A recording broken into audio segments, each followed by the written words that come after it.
Alrighty, well, I'm just gonna refresh the browser and I guess we are going live.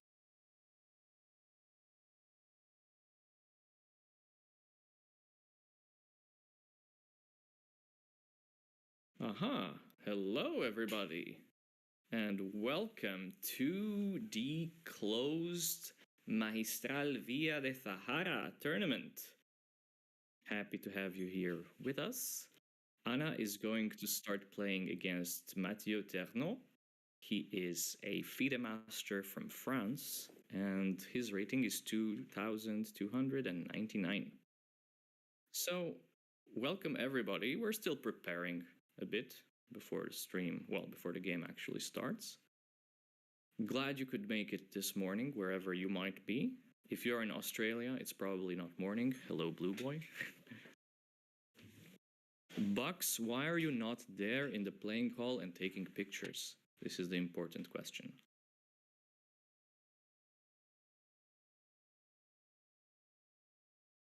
So, Bucks, you should absolutely have made the trip there. Let me check YouTube chat. So, I guess we're live on both Twitch and YouTube. Hello, hello, hello.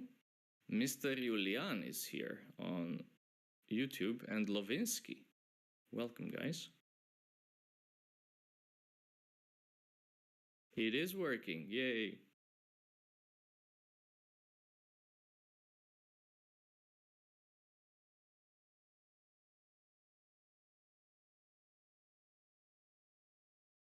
Well, the playing hall is looking quite nice there. Nice, comfortable chairs.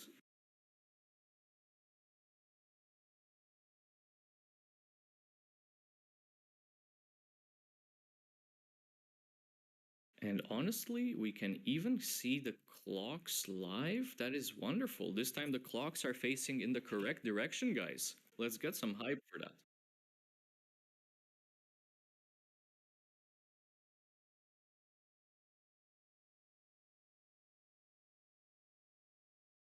Okay, that's fine. We can work around that. Um,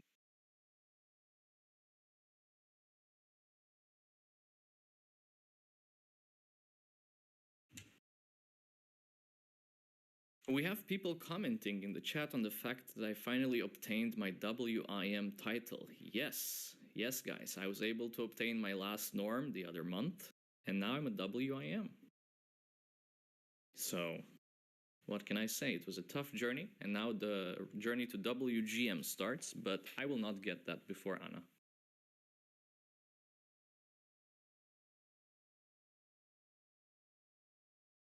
Yeah, guys, pay your taxes. Pay your daily taxes.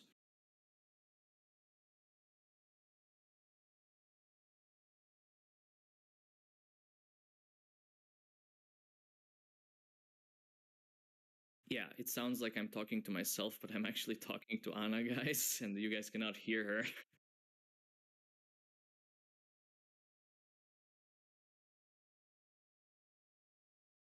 Yeah, good luck. Good luck, Anna. You got this. I'll catch you in like 3-4 hours. Bye. All right, guys. It is me and you now. So, come on, entertain me in the chat. Let's get some entertainment going before the game starts. Is that Alexandria chess? Is that? I do not believe so. I don't believe she's participating. This is a norm event, so most of the participants, if not all, are going to be roughly above 2050, 2100. So I'm assuming that would be somebody else in the background. And Matthew, welcome to the stream. This is a battle of which flag orientation is better. Yes, that's a very good point. For now, I guess we are preferring the Dutch flag orientation. Hello to all the French people in the chat as well. Welcome, guys. We have some new followers as well. GM Solver. Shout out to GM Solver. When is your game? GM Solver is also playing a tournament in Spain, in Alicante. But, well, that's pretty far away from Anna-Maja's current location. A battle of... Oh, we have a handshake already. So I guess they're just going to write the score sheet, and we are getting close. Illegal!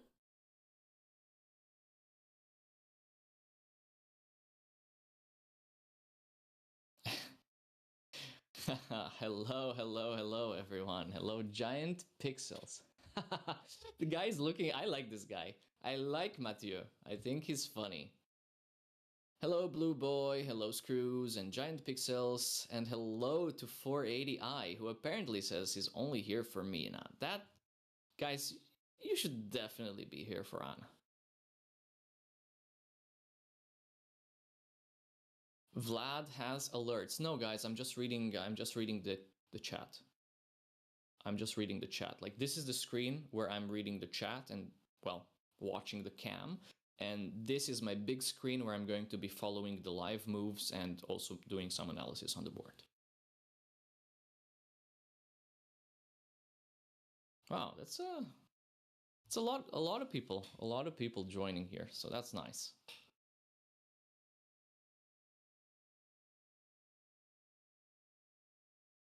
The scarf, I like the guy's style. This guy has good style. Scarf is nice. Maybe it's a bit cold in the playing hall. And of course, Anna-Maja's outfit is very nice as well. The Screws, I don't believe this is going to be a French defense. I believe Mathieu does not play e4 as white. So I think his main move is d4 or knight f3 or something like that.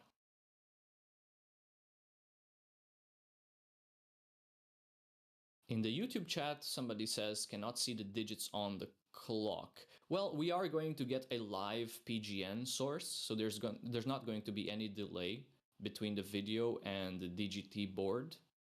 So I suppose that should fix the problem with the timestamps. And we have Tom in the YouTube chat also saying that she's a bit more lucky than with the live stream in Reykjavik, where it died immediately after the handshake. Yes, guys, pray, throw prayers in the chat that the camera doesn't die and that we're going to have a live video feed throughout. And hello to Max. Max is also in the chat. Alrighty.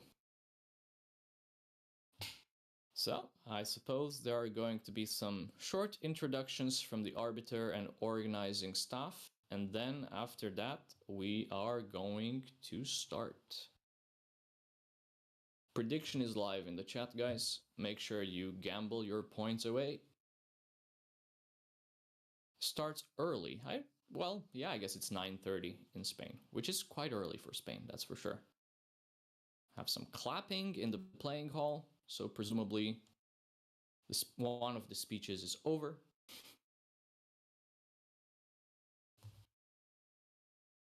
Okay, what is the prediction exactly? I only know the prediction exists, but I didn't actually take a look at the prediction. So, you know. All right, we have a handshake. And the game begins right here, right now. Let's see, which first move is he going to play?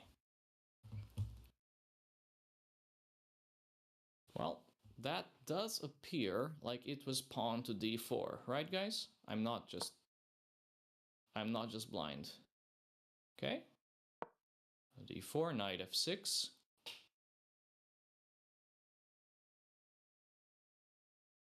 d4, knight f6. This is not usually what she plays, guys. This is not her usual prep. So I would prefer to watch the video feed if I can actually tell the move. Thanks, Screws. I'm aware. I'm aware there's live on both websites, but I prefer to just watch the video feed. She messed up the prep on move 2? No, I don't think so, guys.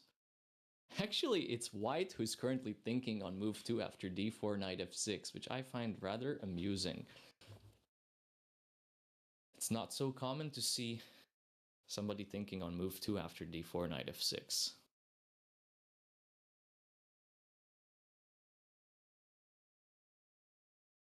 Yeah, knight f6 is quite standard, Screws, but Anna has been playing d4, d5 as black for the better portion of her career.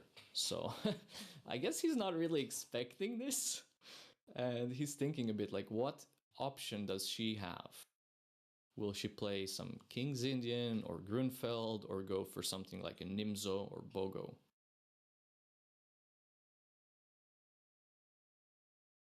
I can tell you what his tendencies are after d4, knight f6.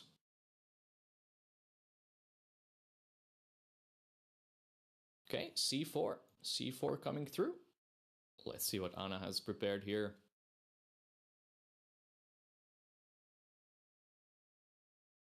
Okay, that looks like c4, e6. So Anna is showing currently some sort of a Nimzo Indian or QGD transposition or Bogo Indian.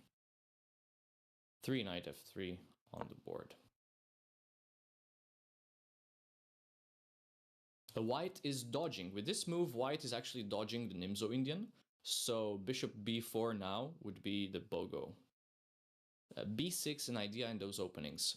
b6 is an idea in some of them, yes.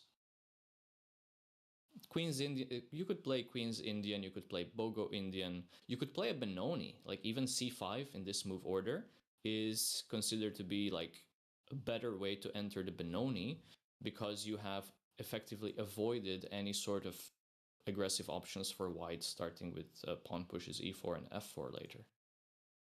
You can play d5 as well, but if you want to play d5 in this position, why did you not play it on move 1? You know this guy. Which one, Alberto? Ah, guy on the bottom left. That's me with the WIM title. Okay, so Anna is thinking. If you're curious about the timestamps on the clocks, currently both players have an hour and 30 minutes. They will not receive additional time on move 40. So once one of the players enters time trouble, that time trouble is likely to remain permanent until the end of the game. And we have the move b6. b6. So Anna is showing Queen's Indian defense.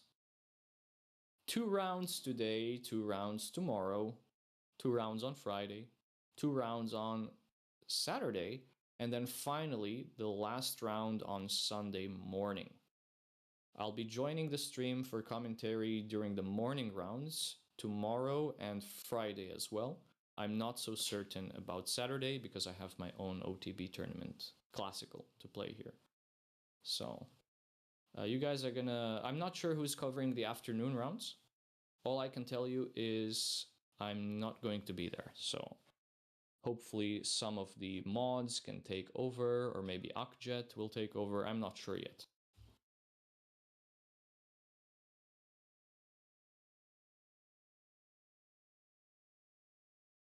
So after b6, white is again thinking. White has dropped... Oh, white is playing the move pawn to a3.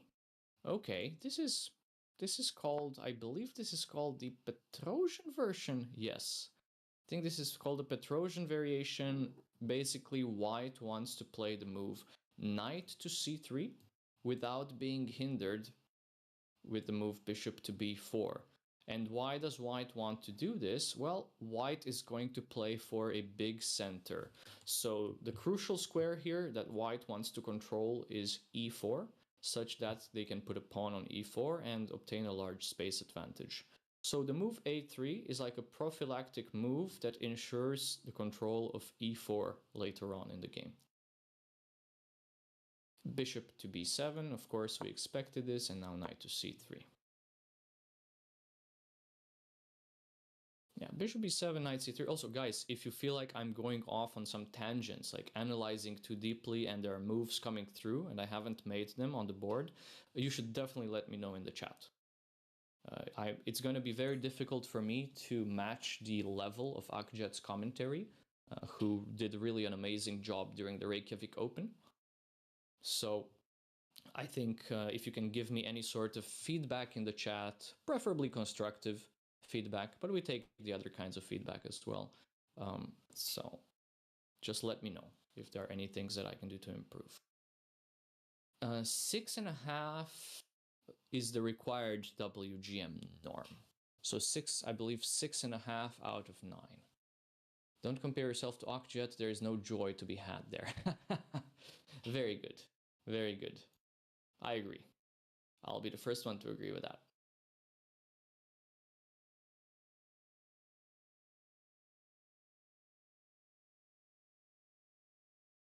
Okay, so Matteo is finally getting rid of the scarf. So the scarf is coming off. Now, I don't know what that means. You know, Garry Kasparov was doing this thing with his watch. Like, he would take his watch to assert dominance and put it next to the board. That's when the opponent knew that Kasparov was basically winning. So maybe this is one way to assert dominance.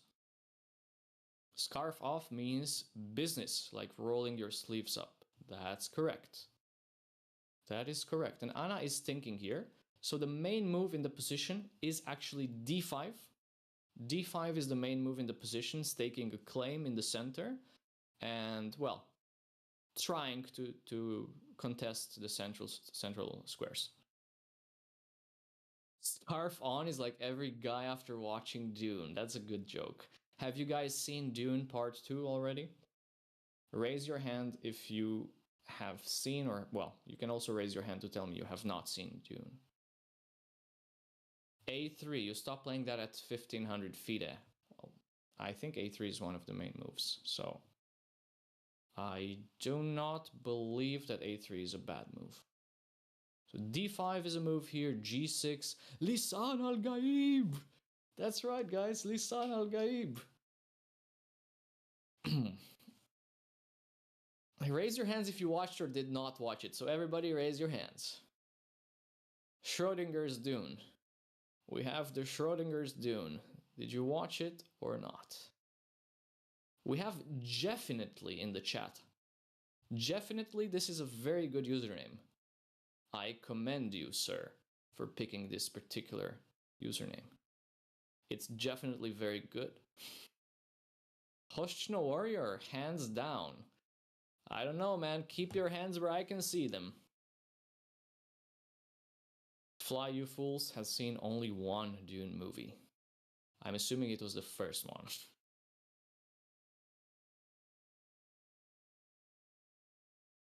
Okay, so if not d5, it's a bit hard to suggest other moves at the master level. In the master database, we have the move pawn to g6 also as an option.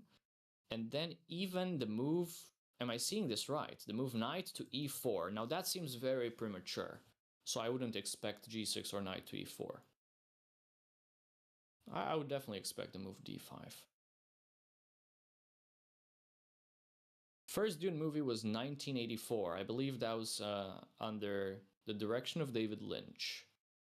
That was definitely before Zendaya was born and also before I was born. And I'm ancient, so... Well, not really ancient. Okay. Looks like the move bishop to e7 has been picked by Anna here. This is not a main move for sure. So now it's looking like a typical QGD with a queenside fianchetto. So, you know, this bishop is exerting some pressure. Bishop e7 is a bit of a passive move, but it makes sense to develop. So it's going to be very interesting to see how white wants to follow from here. There is even the idea for white to push the pawn to d5. Oh, we have a host command right there. I guess you can find out a bit more about who I am. Not that it's super relevant. But here the move d5 is actually an option for white. And it's one of the reasons why black players opted to play d5 themselves rather than allow this d5 pawn push by white. Alright, GM Solver, thanks for dropping by and wishing you great luck in Alicante. Rather, I should wish you great inspiration and skill because chess is not a game of luck. Wow, the mods here are really doing great work. Yes, Max, Solver is actually playing OTB in Spain as well, just on the other part of Spain. And Bozeman, thank you so much for joining and for the lurk. We have Fair Physic as well joining. Hello, hello. Chess has more luck than poker. Bishop stars. Wow, that's an interesting quote. That is an interesting kind. And in the YouTube chat, we have some sort of comment about Anna wearing white sneakers. Well, guys, I don't think they have a dress code in this one. And if they have a dress code, it's not going to be as strict as the dress code in Uzbekistan for the FIDE World Rapid and Blitz Championship.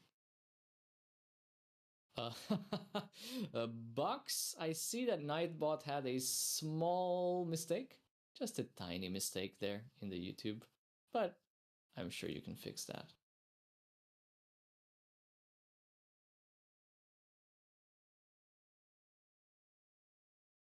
I don't know if I agree. I mean, there's luck. There's some sort of luck if your opponent like blunders terribly in a completely winning position for them. Then I can agree. Like, yeah, that's maybe more about luck than about skill if your opponent makes a huge blunder in a winning position. But otherwise, chess is very much a game about like logical decisions and trying to outplay the opponent. Yeah, exactly. There's human error luck in chess, but not luck in the actual theory of the game, so to speak. And I am Naki. Hello and welcome to the stream. Thanks for gambling some of your points. Pairings. Matthew says he feels like pairings are a luck factor. That's a good point. I agree. Like, you can play a 1600 who is a kid who is very underrated, and you can also play a 1600 who is a real 1600. We have a philosophical question. Are you calculating to a certain point and then later you are gambling? Sure, depending on skill level. I mean, I guess even Magnus Carlsen will calculate like 7, 8 moves deep and then just trust his instincts. Pairings are luck in Swiss events, not in closed tournaments, of course. So in closed tournaments, you know exactly the subset of people that you're going to play. You can't really talk about luck. But in open events like the Reykjavik Open, the recently concluded one in Iceland, there were more than 400 players, and there is some sort of a luck element involved in the pairings there. Hello, Altold. Hello. You are saying hello and lurking right away. Wow, that's like the meme. That's like the meme with Bart Simpson coming in, just putting his hat on, and then just, going out again.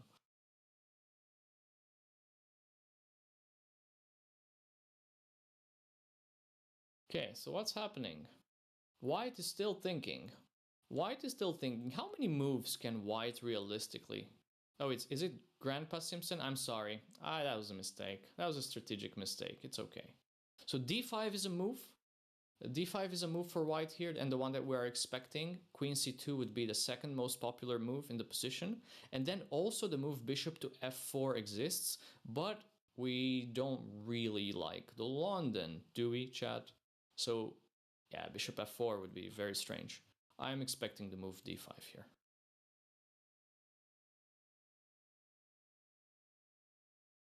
If there are two players, each calculating at the same level, you're both betting what will happen later. No, I think that has to deal more with the accuracy in evaluation. Like, if both people are calculating the exact same lines and they're both following it, then presumably they agree it's the best line, right? Like, that's how chess works. But the evaluation at the end of the line could differ greatly. Like, White could say, oh, I'm winning here, and Black could say, I'm also winning. They cannot be both right.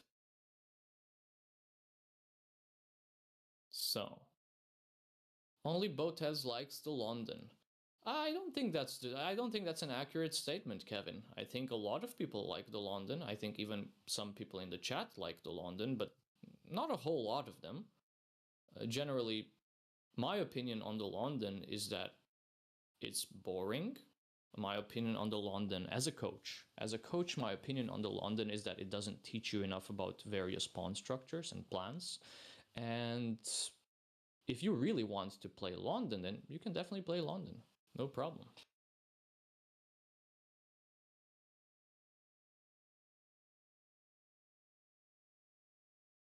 Thanks for the shout out, Box Lion. Thank you so much, buddy. Okay.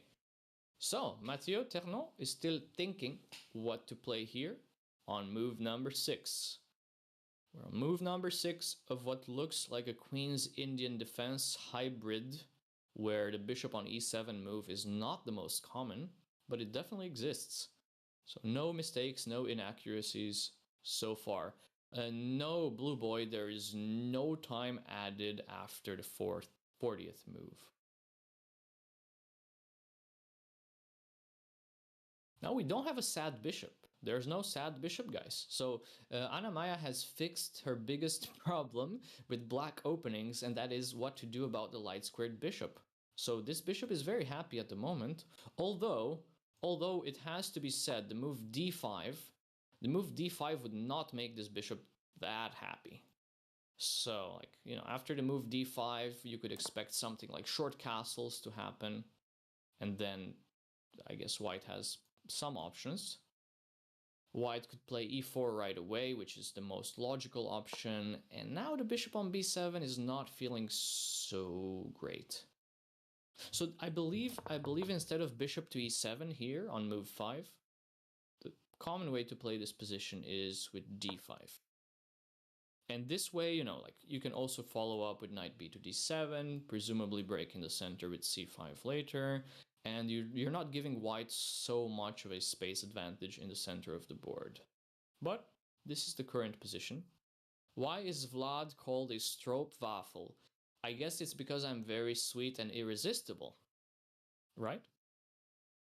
Box Lion, same thoughts. Same thoughts right there. And it seems that Max doesn't agree.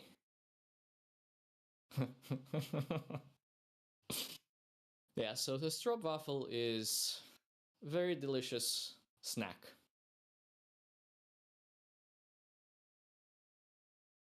Where is Anna castling? I think she's castling short. I'd be very, very surprised if she castles on a different side of the board. So it looks like d5 has been played indeed. d5 has been played. And we are expecting short castles. You don't really have other moves in this position. Taking is a strategic mistake. So taking here is a strategic mistake because then the c file opens and your pawn on c7 is slightly weak. And yeah, I mean, you don't want to open the position prematurely. You want to just get castled and then see how you continue. I believe this position can soon enter some sort of a Benoni structure. Magnus Jackson, why should I watch this? Well, nobody is forcing you, but we are happy you're here with us.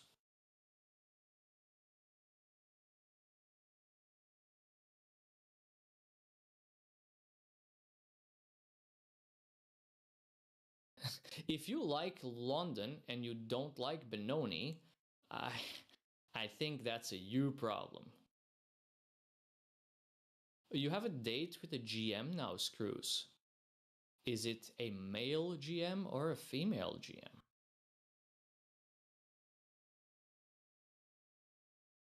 That is, you know, very, very interesting. Yeah, date with the GM. Of course I'm asking the important questions, Matthew. What else would I ask? General Motors.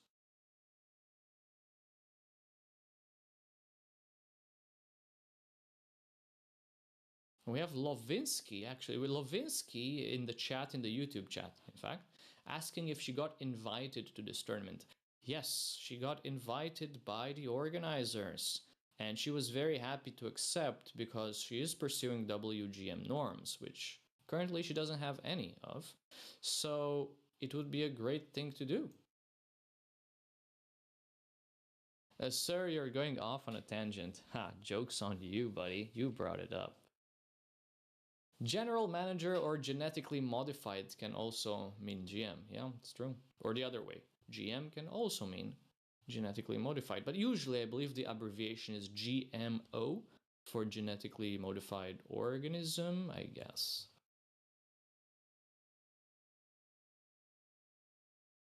Okay, What was that? Guys, I didn't catch that. I saw a move. I saw Anna's hand reach for a pawn, if I'm not mistaken. Did she play d6? I didn't catch that one. I did not catch that one. d6 was played. So I suppose we are going for some sort of a closed-ish, Benoni-ish type of structure. Is that right? Is that, guys, did this actually happen? I'm a bit confused. I'm a bit confused now. Not gonna lie. Does your opponent getting up often bother me? It doesn't bother me personally because I also do it. It's like I usually get up from the board every third move or so, especially if my opponent takes a longer think. So it doesn't bother me personally. It does bother me if the opponent gets up from the board and leaves my like visual area. Like if somehow they go to the restroom every second move, of course you get a bit suspicious. Like why are they disappearing from the playing hall? So, but if they get up from the board and just walk around and I can see them, zero problems. Absolutely zero problems. But is it just me or the live PGN source hasn't caught on to the move d6 yet? Maybe I'm not following the correct one? Andrea Firenze, when you play you also need to walk around. It's very normal. Hello and welcome to the stream. If you stand behind me, I'm just going to turn around and stare you down. So if you do that, I think it's very impolite. Like I'm actually just going to make eye contact with you until you move from behind me. Have you ever found a move by going to look on what's happening on other boards? No, this has never happened. This has never happened to me, but I know it has happened to Shirov and to Nakamura in some tournament. Like, okay, let's say if on the board next to you they're playing a similar opening or maybe the exact same opening variation, it would make sense to look at their board.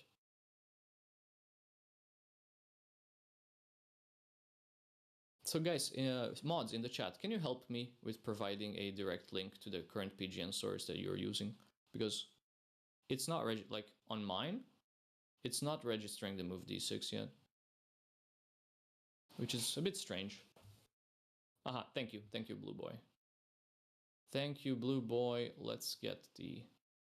Yeah, it hasn't... It's not just me, it actually hasn't registered the move d6 for black yet. So... That's a bit concerning, because clearly it is white's turn to move, and clearly d6 has been played. So maybe the PGN is currently broken. Okay, we're gonna have to keep our eyes on the video feed. We can't see their time, or am I blind? I can read, I should be able to read the timestamps to you guys from the PGN, but right now, PGN is appearing to be indeed scuffed. There is no delay. There is no delay this time.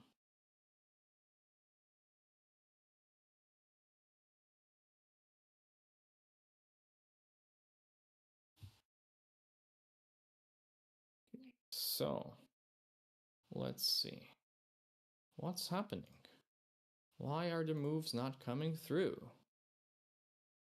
Yeah, clock is still showing as if it were Anna's move in the DGT transmission, but that is not correct.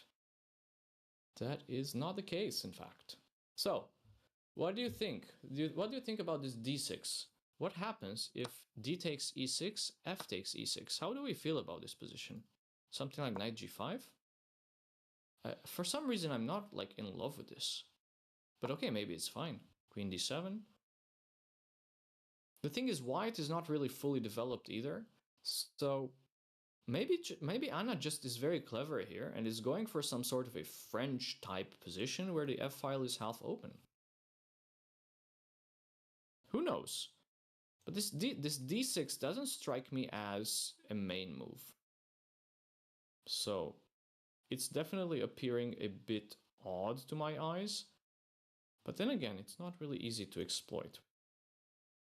So taking on e6 is really not supposed to be much for white.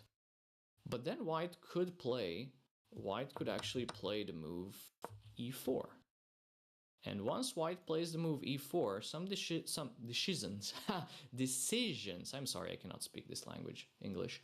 Some decisions need to be made. And after e4, you can keep the tension. You can castle and keep the tension for one more move. Let's say short castles, bishop to d3. And after short castle, bishop d3, maybe it is time to start chipping away at the pawn wedge in the center of the board. Hello, Akjet. We have Akjet in the chat. Hello. Hello, sir. My inspiration in commentary. She's winging it. That's what Blue Boy is saying. I'm not sure. Maybe. Maybe she is, maybe she isn't. Maybe she prepared deeply. I don't know. So c6 would be an interesting move here, just trying to destroy white's center entirely.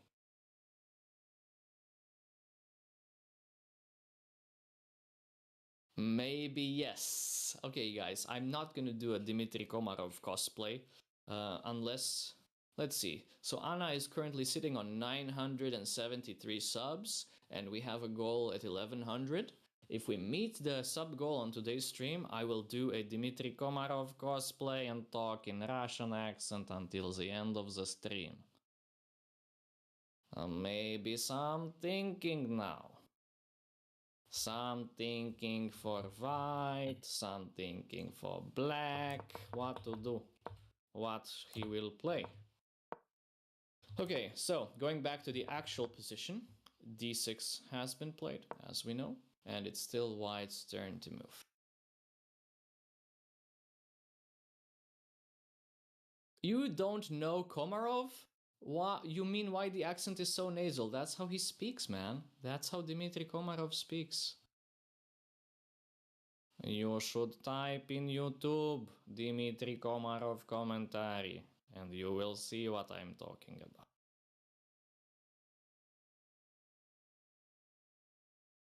No, man. Dude, Matthew.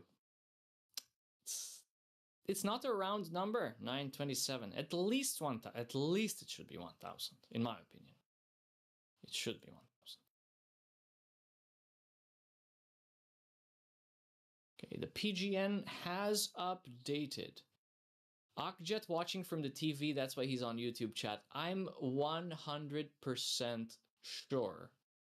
I'm 100% sure that Akjet is just chilling. Big time chilling. He's my inspiration to provide commentary on this channel. I mean, he did such a great job in Reykjavik. He was covering so many interesting positions and variations. I can only aspire to be that good. Shout out to Akjet, who's also a streamer himself. So e4, I'm expecting e4. If Mamedyarov was playing, Shahryar might actually opt for the move g4, which exists. It's a very aggressive option. And, well, actually g4 I wouldn't even rule out. So I think the correct moves here for white are either e4 or g4. Handsome Akjet and stylish Vlad. Oh, he plays G. Is that G3? He went G3 rather than G4. So G3 has been played. Oh, I say G3 and I mouse slip to G4. That's what Alberto does every single time too. It's a typical Alberto move. So G3. Now we are really reaching some sort of a territory that hasn't been charted before. So very few games in the database. Very few games in the database with this move. So I think it's really about freestyling it at this point. Yes, G3 has been... But now, what I'm thinking is that black wants to define the structure in the center of the board. And E5. E5 is an idea, after which you're going to have to reroute the bishop back to this diagonal. Because clearly the bishop on b7 is not doing anything the moment you define the central structure like that. Like, okay, you're just staring down at a rock, not Dwayne Johnson, but the pawn on d5. So when you're staring down at this big rock on d5, you really want to reroute the bishop to a better diagonal where it has prospects. I believe a typical plan involves the moves e5, followed by short castles, then a5, putting the bishop on c8 and then bringing the knight to d7 and potentially to c5. But that also depends on how white is going to play with the pawns on the queen side. And I'm turning into Hikaru Nakamura with the arrows, so let's just stop for a bit. Can you take and play on the e file? No, this is not correct. This is not correct. The c7 pawn is backwards already. You have a backward pawn on c7, so strategically this would be a big mistake. Because the backward pawn on c7, you can't really get rid of it without making further weaknesses, whereas white has no backward pawn on the e file. So e takes d5 should be ruled out. So Matthew, okay, we have somebody watching the game. We have somebody who got up from the next board maybe and who's watching our game here. Hello, Phoebe. Welcome to the stream, Phoebe. Go Anna-Maja. That's right. That's the mindset. Shout out to Phoebe. Okay, e5 has been played by Anna. She's currently choosing to define the central structure, and the position is becoming a bit slow now. So there aren't any tactics for the time being. Both sides will attempt to complete their development, and eventually I believe that Black is even aiming to play in some sort of King's Indian style if White commits to e4. So if White commits to e4, one of the best options for Black would be to castle short, move this knight out of the way to d7 or to e8, and then push f5, a strong pawn break. I see there's so much love between Phoebe and Blue Boy in the chat. This is wonderful. This is really wonderful to see. Phoebe, good luck on your last round today in the Hague Open. Phoebe is also playing OTB, guys. She sometimes has live commentary of her OTB classical games as well. And she is ending on a high note today, hopefully. Anna is staring to intimidate. Aha. Yeah, I don't know. I don't know if she is staring to intimidate. Or maybe she is. It's easy to make assumptions. Okay, so let me read the time. Let me read the times on the clocks for you guys. So it appears that after Anna's move e5, she is currently on 1 hour and 22 minutes, whereas the opponent is down to 1 hour and 12 minutes. I remind you guys, there is no time added on move 40. So this is a straight up 90-minute plus 30-second increment time control. Therefore, the games should last less than the games in Reykjavik. Hello, Rookie. How are you doing, Rookie? Oh, we're seeing so many regulars. I'm so happy. Usually there's an extra time added on move 40 of about 15 to 30 minutes in some tournaments. I guess 30 minutes would be the most common.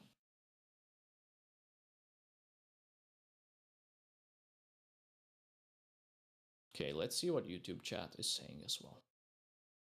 E takes d5 was the best move. Okay, so YouTube chat is saying that e takes d5 was the best move. Don't trust the engine too much. We're still in the opening. We're still in the opening, and of course, the engine is obviously better than humans. I'm not challenging that. But positionally, taking on d5 would have been a strange thing to do. Like, you're not accomplishing much with it. You're really not accomplishing much, and the pressure on the e file is going to be less than the pressure coming down on the c file. What is Mr. Wait, who is Mr. Red Pants? I must have missed Mr. Red Pants. What's the difference between playing e5 in 2 moves instead of 1 move? What a good question. What a great question. I love that question.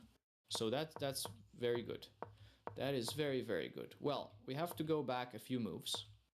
And we have to say that if Black really wanted to play e5 sooner, they would have to commit to a gambit. I mean, this gambit exists. It's called the Budapest gambit, and it exists, but it's not the type of position that Anna generally favors.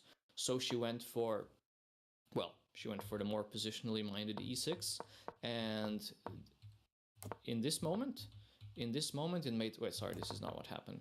Here after d5, d6, is this what happened?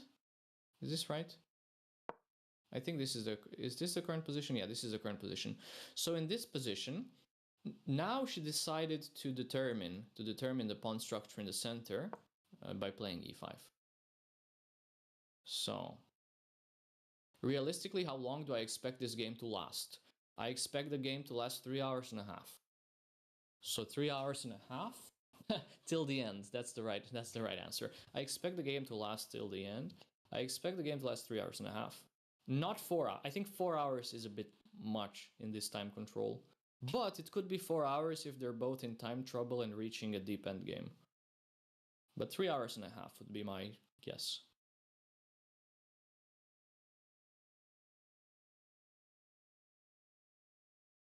Three hours plus X time. Well, yeah, sure, Matthew, but that assumes that both players are going to be in time trouble. And it's a pretty big assumption. I mean, there's nothing to say that both players will use up their entire base time. Certainly, it's not an assumption you should ever make if you're following one of my games. For those who don't know, I'm more of a blitz and speed chess specialist, and one of the signature moves is that I don't really think enough in classical games, which is something that I've been trying to fix, trying to correct, but realistically speaking, it's very difficult. It's like, you know, trying to unlearn habits that have been there for a very long time. He's going for the IM norm. Yes, I believe the opponent is missing his third IM norm, and he's currently missing... Actually, he's not missing the rating. He reached 2400 at his peak, so he already got the rating requirement back in the day. He just needs norm. Not thinking about moves, you must be a blitz... Yes, possibly. Possibly, Fly, you fools. You might be a blitz specialist as well.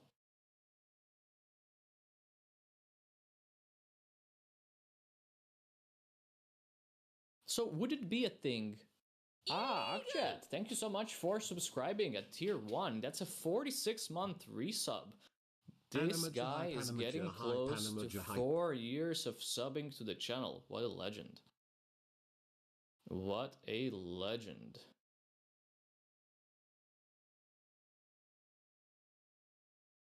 Okay, guys, so let's talk about, in more general terms, let's talk about this position on the board in front of us. So where are the pieces going to go for white? This is the first question we must ask. What is white planning to do?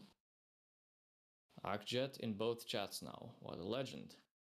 So clearly, the move g3 by white shows that they're willing to play the move bishop to g2 and then castle short. So those moves are almost automatic.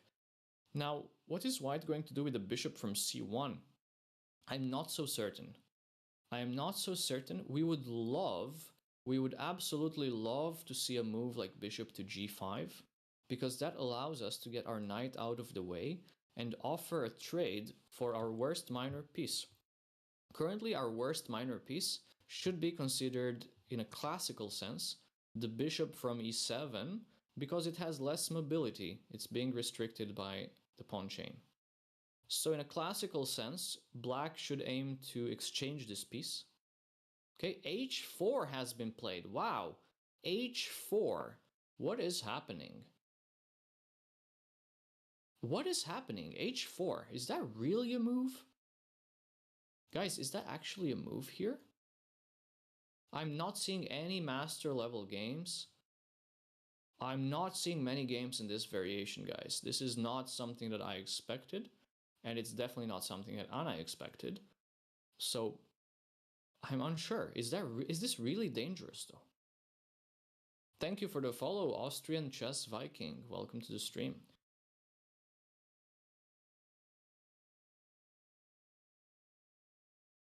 Oh, guys, if you're watching through... I see that we have a large number of viewers on Twitch.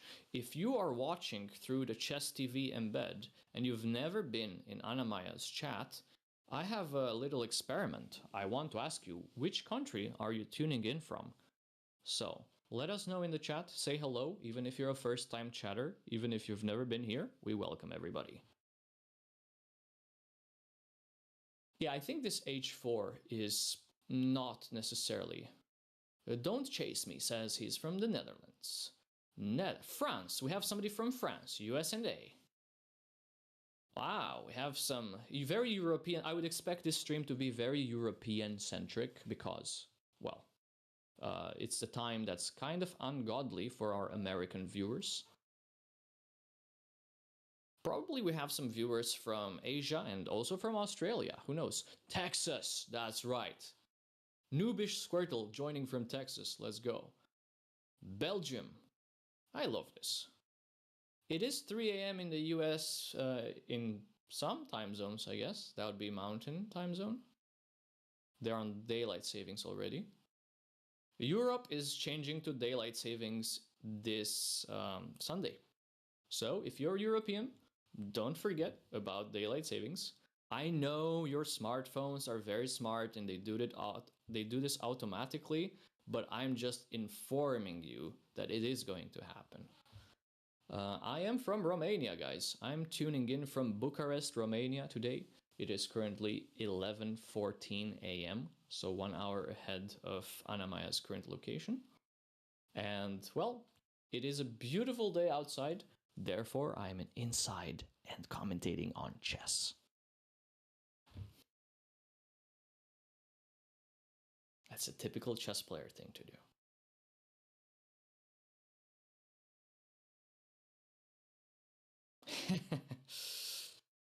So, h4, guys, what do you think about this move? I'm not scared. I don't want to be scared of this move. I just want to castle.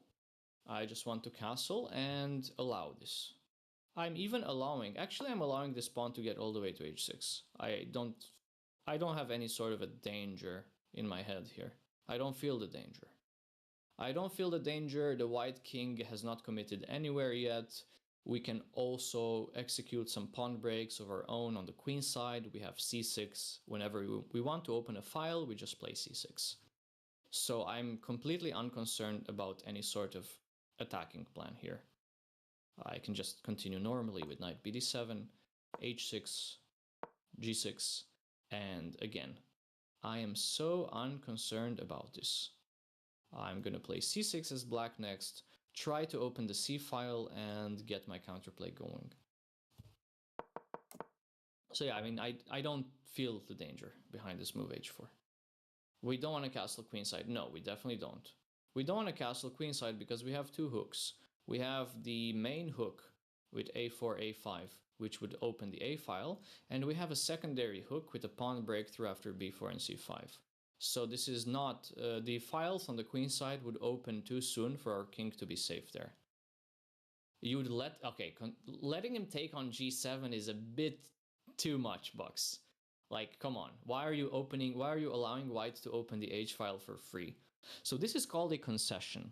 So it's a concept that is maybe a bit more advanced. So I would say like you start thinking about concessions in the 1600 to 2000 ELO range. And the concession is basically when you give the opponent something they haven't worked hard enough to earn. So in the position that we had just seen after short castles, h5, knight bd7, and h6, it would be a concession to allow white to take on g7 because you are giving them a lot. You're giving them the open h file and you're also giving them the threat of bishop h6. So that would be a huge concession to make. And as long as you can find natural moves that don't make concessions and don't give the opponent counterplay, like you should definitely go for those. So g6 is the most natural way to not make a concession. So this would be the only reasonable move to consider in the position. You have a crush on Ella, a swimming instructor at your pool. And here I thought that Phoebe was your number one. I'm very confused. I think Blue Boy is secretly Kanye West in his personal life. He has like a wife, a side bae, a side bae, and all those. He has a harem. Okay, so the current position on the board is h4.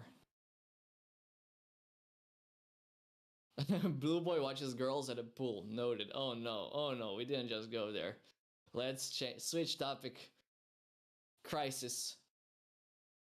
Knight b to d7 has been played, so Anna wants to develop the pieces first and is currently uncommitted to castling yet. And the jacket is coming off, so first it was the scarf, now it's the jacket. What's next? Are we watching the Chippendales?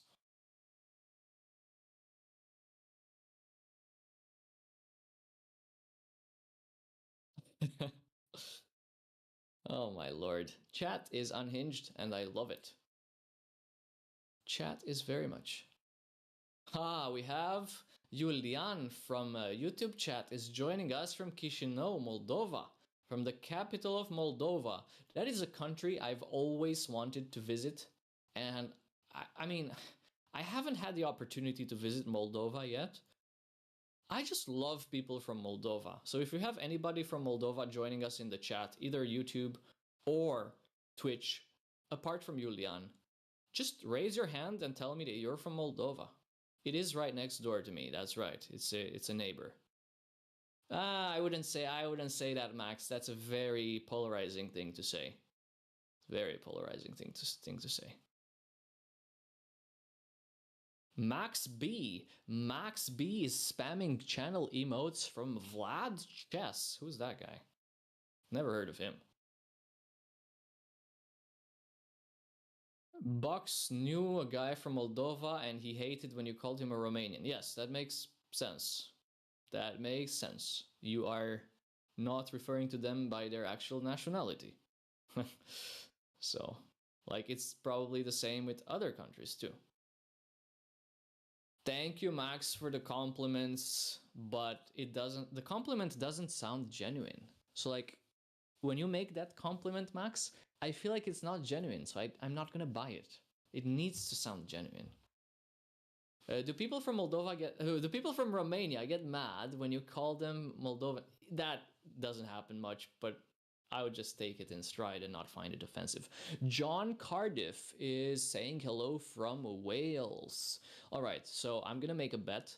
If I win this bet, you have to donate to the channel. I'm just kidding. No, I was gonna bet that you're actually from Cardiff. Welcome to the stream. Isn't she an FM?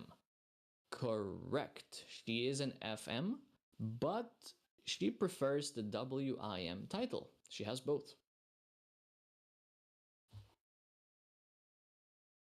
But wait, John, you're a founder. You're actually one of the OGs on this channel. Have you changed your nickname? Because I don't. So the thing is, I've been here. I'm one of the founders as well on the channel in Twitch since 4 years ago, but I do not remember the username. So maybe you changed your username in the past. But it's always nice to see some OGs in Anna-Maja's. I should do meditations with that new mic and the quality is insane. Guys, this is good. This is good that you're saying. I just got this microphone yesterday. So until yesterday, I had really poor audio quality. And, well, now I guess it's better. But I try not to get too close to the mic because then if I'm starting to like blow air onto the capsule, it's not going to be a pretty sound. So I really need to work on my ASMR game. I'm also trying to buy a kiddie pool. So next stream, tomorrow morning, I'm going to be in a kiddie pool and, just commentate on chess because clearly this is the way. How expensive was the mic? I received it as a gift from one of my loyal viewers. So I don't know. No, but I can tell you, it was $69. So this microphone is the Fifine 690, which costs $69.99 on Amazon. So this is, like, I'm sure Blue Boy is going to enjoy this piece of information. Hello, Abby. Hello, Abby. Yes, 480, you just came back to the chat and you heard that. It's a joke. It is a joke. It is actually a joke, guys. I'm not. You don't know how to say it, but the players look more comfortable than in Reykjavik. Okay, is Anna-Maja... Hi, Anna. Hello. I see that you were looking at us. Hello, hello, hello. Can I replay the game? Sure thing, guys. Sure thing. If you teach me how to promote the variation in Classroom, so I'm on a chess.com Classroom. I just have to click on promote. Okay. So let's take it from the top. I guess d4 happened. Anna-Maja played the move knight f6, c4 happened, e6, knight f3, b6. This is the Queen's Indian defense. a3, the Petrosian variation.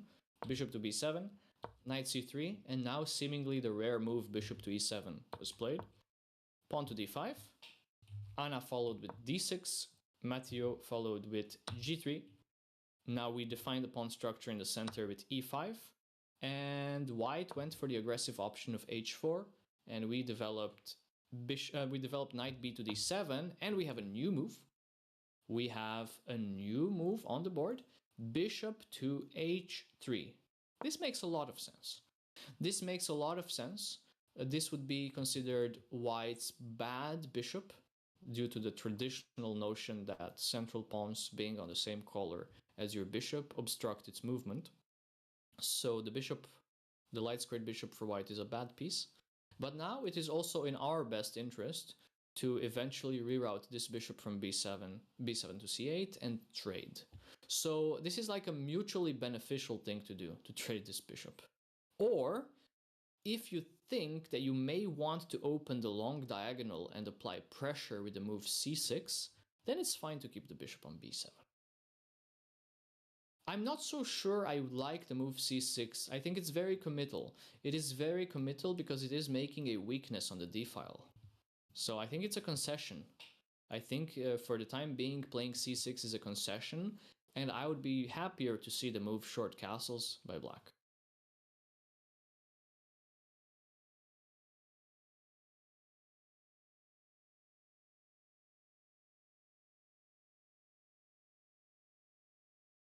Short castles, g4. I'm not. Are you concerned about g4? Really?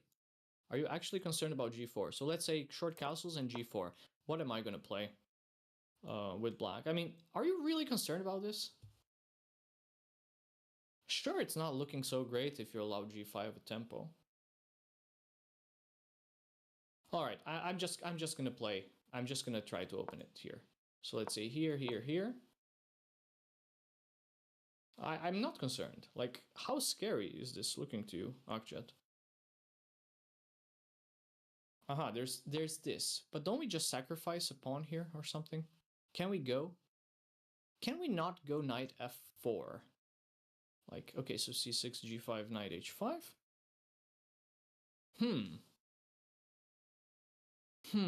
Yeah, maybe it's not so great to go this knight f4. You're ruining your pawn structure. You're ruining your pawn structure, and you're not going to be able to defend this.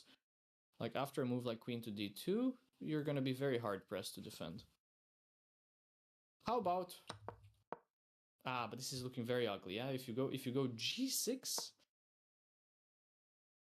looking very ugly. I don't want to play this position. I think this is ugly as hell. So maybe it is important to do something about this g4. Okay, blue boy, thanks, and see you a bit later. Also, guys, I might take a short-ish break soon. Like, you know, like a 3-minute break. And I can leave you in the great company of my chair. Illegal! Stuckfish with a 1.5 year tier 3 sub. Holy moly, hello, sir. Welcome to the stream. Matthew going back to work as well. Good luck, Matthew. So what are you guys thinking? Should we prevent this g4 g5 idea, or is it fine to allow? Do I think bishop e7 was prepared? Not really. I don't think so. I don't think she had prep against a3 much. Is a5 followed by knight c5 a bad plan? Wait. I don't know. I don't like a5 knight c5 because you get this like rook b1 and b4 for white. I don't like knight c5. I think knight c5 is a bit... Yeah, I think the move d5 is main rather than bishop to e7, which Anna played. But this is still playable. But I'm pretty sure it's pronounced as Zahara, right? I mean, the Z and the S, it sound pretty similar at the beginning of a word in Spanish. So it's like you have to say it with a lisp. Yeah? So imagine you're Emma Stone. They're saying Via de Zahara. It's a th. Yeah? It's a th sound.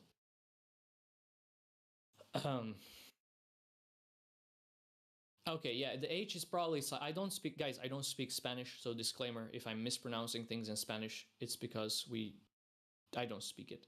Can we get an analysis bar? I'm not in charge. I'm not in charge of the production. So the stream is currently produced on Anna's laptop, which is currently in Spain with her. So I don't have access to changing items on the overlay. I would not be able to do that. What did she do? Did she play c6? Yeah, she played, I think so. Let me take a look. Let's take a look. Yes, c6 has been played. c6 has been played immediately. And she got up from the board, so I guess that means she's confident. Yeah, c6 is probably a good way to get something happening in the center. c6 and chill, I also like it. I like the option of not showing the opponent where we want to put our king. Yeah, so we are not committed yet to even castling. We can keep the king on e8 for the time being. Yeah, so guys, I wouldn't even be able to get the eval bar onto the stream. This is a suggestion that we can consider for the upcoming rounds. So I will relay this feedback to Anna after the game, or between the rounds, and maybe she will want to put the eval bar on the overlay.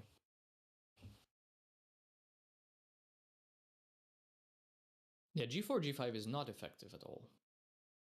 How do I think she's doing right now? I believe the position is roughly equal. Clearly, white has a very small advantage because, well, white has made reasonable moves, and black has also made reasonable moves, so white should retain a small advantage. Nothing too big, just normal position. I mean, I can check. I can just ping the eval bar. So Stockfish at depth, Stockfish 16 at depth 22 is saying to me in this moment plus 0.7. So white has an edge.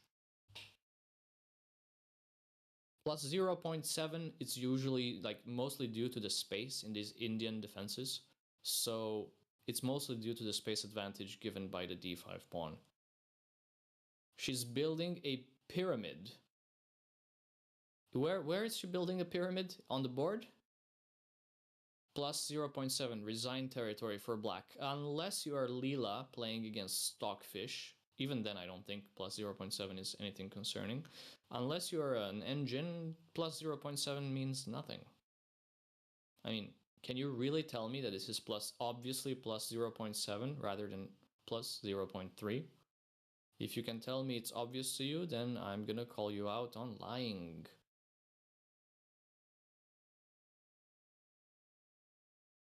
So, yeah, I think we're expecting... What move are we expecting? Are we expecting d takes c6? I would imagine this is structurally desirable, but not actually, with this center, we're getting into some sort of a weird Najdorf formation. Like the pawn structure is resembling a Najdorf. And I'm not sure that white's plan with bishop h3 and h4 is really amounting to much. So, in fact, I think black would be more than fine here.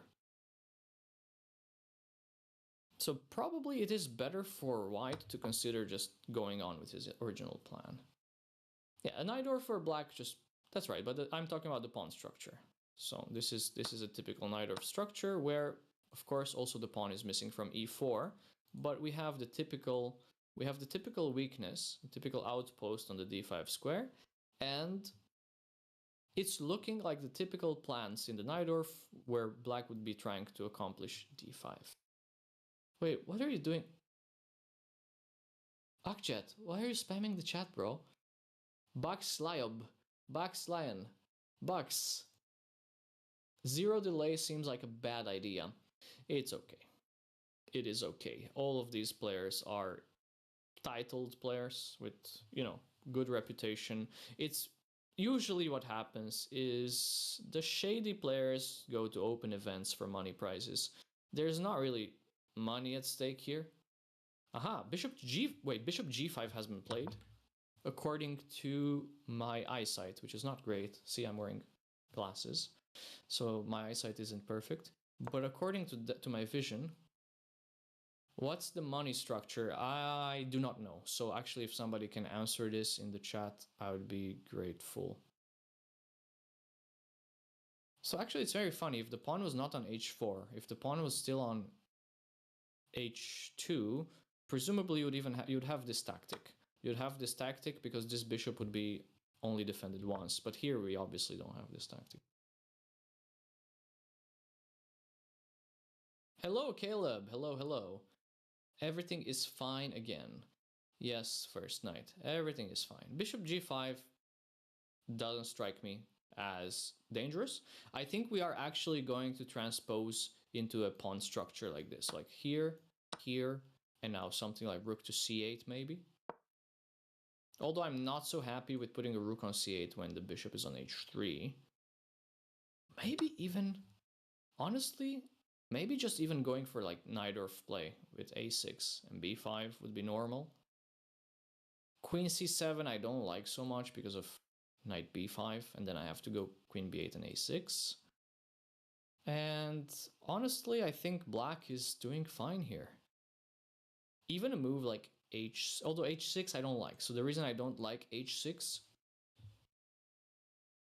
bold statement without knowledge of the money structure. Well, I know it's a closed tournament, and I know that closed tournaments generally don't offer that big of a money incentive. Usually it's the open tournaments where you go to make money, and it's the closed tournaments where you go to make norms. So h6 would be a strategic mistake, considering that white is attempting to attack on the king side. But each move has some drawbacks. So hello, Derek. Good speed. a6 has the drawback that you will not be able to utilize this bishop on the diagonal from a6 to f1. So there are drawbacks. I think rook to c8 is the more positional move. You just put a rook on the open file, and you're getting ready to castle, maybe, and just play on the c file.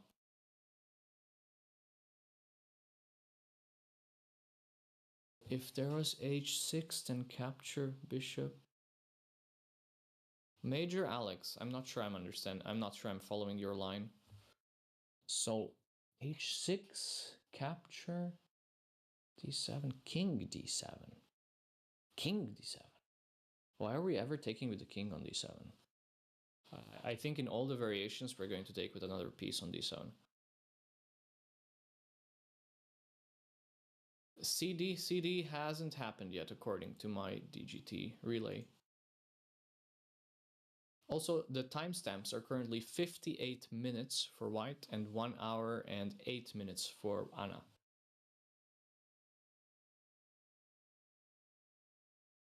First knight, that is a very good example. That is a very good example. It doesn't really matter so much. Like, I would rather play a position that I understand where the engine says minus 0.3 than to go into some forced line where it's +1 if I know 30 moves of theory. You mean to defend the rook with the queen? Yeah, I'm a bit lost here. I'm a bit lost here as to why we need... I mean, rook c8 presumably will happen eventually. And if you really want to do something about the queen and have the rooks connected, you may want to execute this little maneuver where you also put the queen at the end on a8. This is actually not such a bad plan here. The more I look at it, the more I think that the d5 pawn could become some sort of a weakness.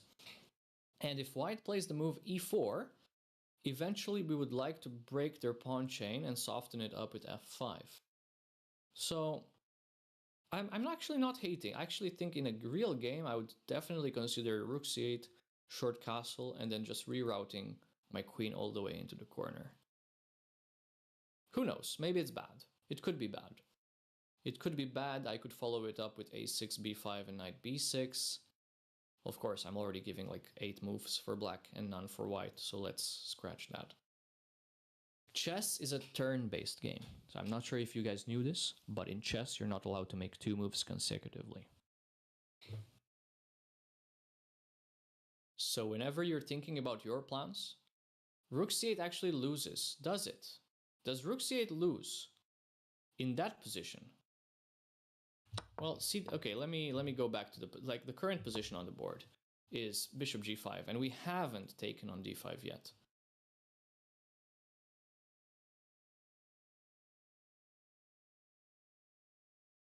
Wow, so the fact that Rook c8 was losing in that previous position is really concerning because it's such a natural move. But then again, I'm definitely I'm at least 300 points lower rated than these players, so it makes sense. Aha, so cd5, cd5, rook c8. There's bishop f6, and knight to b5, which attacks both d6 and a7. That makes a lot of sense. That makes a lot of sense. You cannot capture on f6 with a knight because you're losing the exchange on c8. Thank you. Thank you for that keen analysis.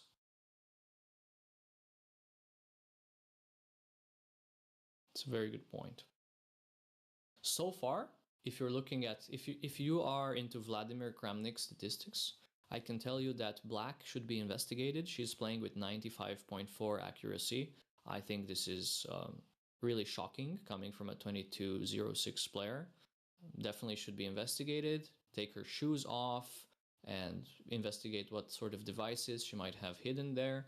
It's unbelievable, guys. How can 2200 play with 95.4? I'm just kidding. Identify the character. As a weak 1900, you'd play h6 here and let white take. I don't think white wants to take. I think white wants to induce h6 in order to make their g4, g5 play stronger. If they take her shoes off, I hope they do it off cam. Why? Do you really think we have that many viewers with a foot fetish? I don't get it. Okay. That's not gonna happen, by the way, Bucks. That's not gonna happen. So h6, let's make an anonymous poll to check. She has a problem with shoes. No, I don't think so. I think it's the FIDE organizers that had a problem with her shoes. I don't believe Anna actually has problems with her shoes. Where does the bishop go? To d2. To d2 for sure. Or even, actually it's a bit silly, but even to e3. Like bishop to e3, because it's not appearing to me clear that white wants to play e4 yet to reinforce the pawn chain. So I'm thinking, no, how am I blundering? Isn't it defended 3 times and only attacked twice? Wait, what am I missing? Am I missing something? I think it's defended 3 times. Oh, yeah, I meant bishop e3. My bad. So yeah, in bishop to d2, it does appear that I am blundering the pawn. You're absolutely correct, Akjet. Thanks for the correction. Yeah, so I'm thinking h6, bishop to e3, and this plan is becoming concerning. Also, white has the opportunity to castle long still.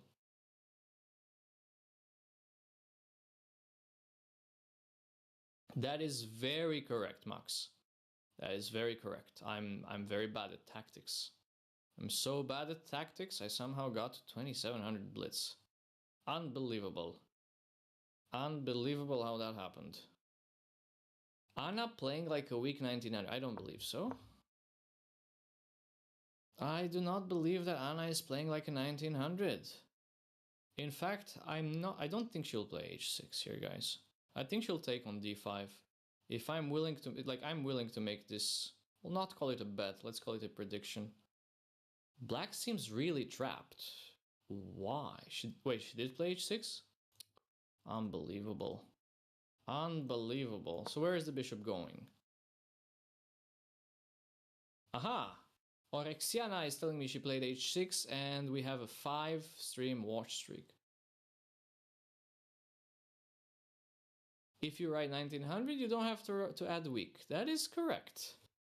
As a 1900, I can confirm that I'm very weak at chess. Willing to make... I didn't see. In my defense bouncing across. I didn't see. I was watching the other screen. I don't know. I don't know how I feel about h6. You guys who have Stockfish running, what does Mr. SF say about this? Don't like it. Don't like it so much.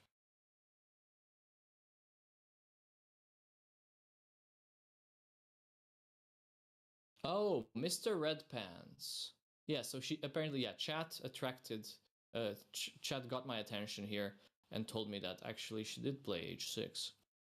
What do you expect? So do we expect him to take on f6 or do we expect him to retreat the bishop somewhere?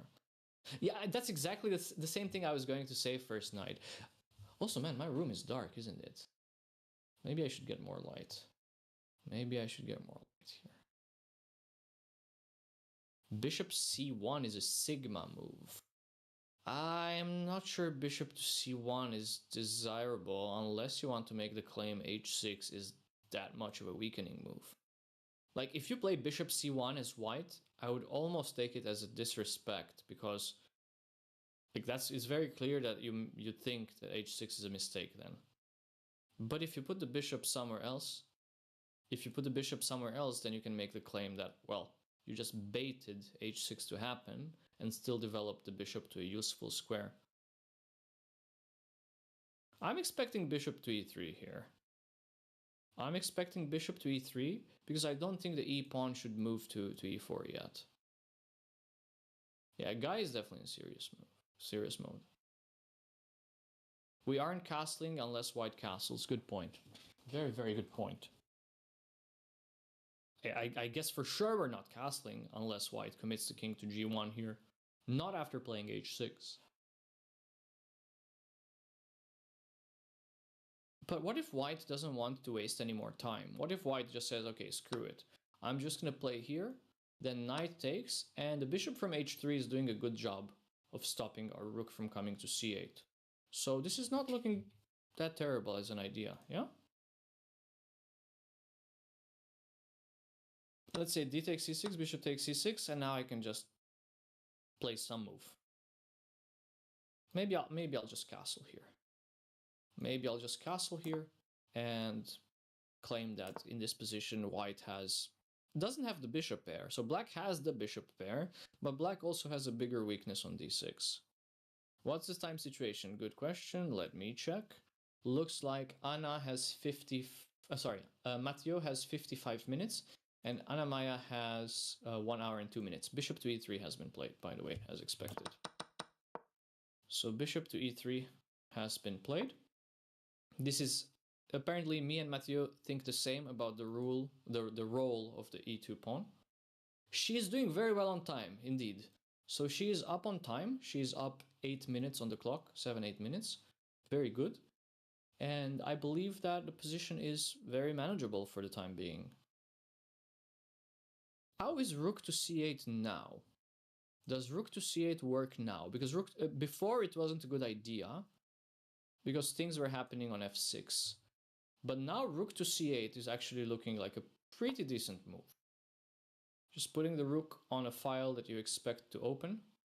As I always tell my students, don't put the rook on a file that will not open. So like oftentimes I see things like short castle and rook to e8 and I explain, well, the e file will not open unless white does something about it by playing f4. So the rook on e8 would not be a good piece.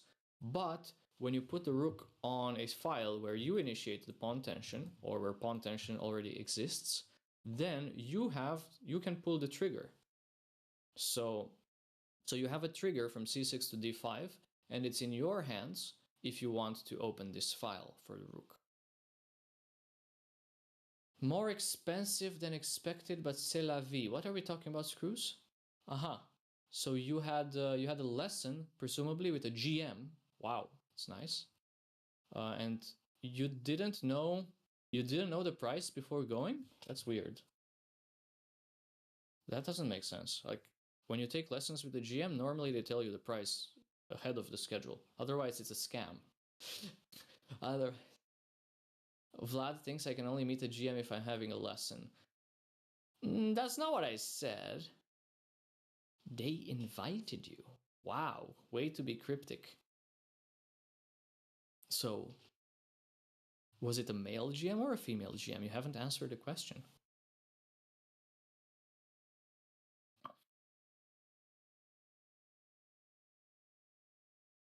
Troubleshooting sound issues with Min. Aha. And did you have to pay him to help him, or wait, what? Troubleshooting sound issues. It sounds like you helped him troubleshoot. Wouldn't he have to pay you?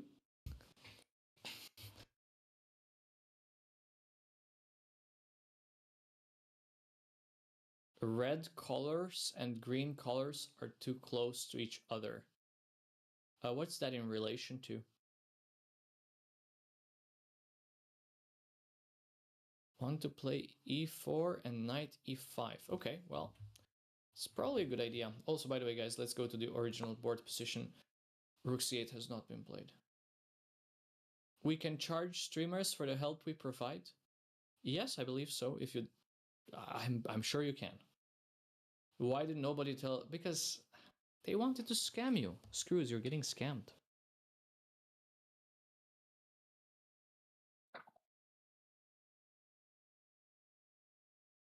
So you mean just the, but I like the color coordination. So the opponent's jacket is coordinating with the chair, roughly, and Anna's blouse is coordinating with the table cover. So the juxtaposition I quite like.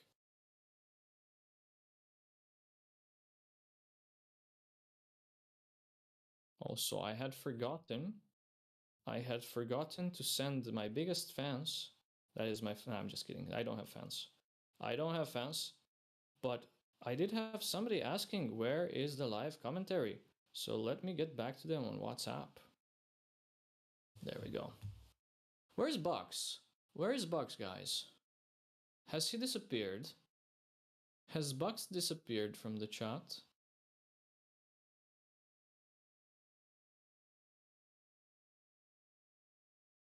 Okay, so the position is looking quite interesting. As a Sicilian player, I quite like this for Black. Black has a clear way to evolve in the position. So like imagine that Black has a Pokemon. There's a clear path towards making a bigger and better Pokemon. Whereas White's plan is not so simple in my opinion. Even made Blue Boy wake up early to help her pick an outfit. I don't think so. I think Blue Boy had been awake for a longer time than we give him credit for. Guys, on board number 2, Marcelo Panelo from Argentina against Diego del Rey, they already made a draw. They already made an early draw in board number 2, and that one was a Trompovsky. And well, on move 17, they agreed to a draw. So we have the first result of the round there.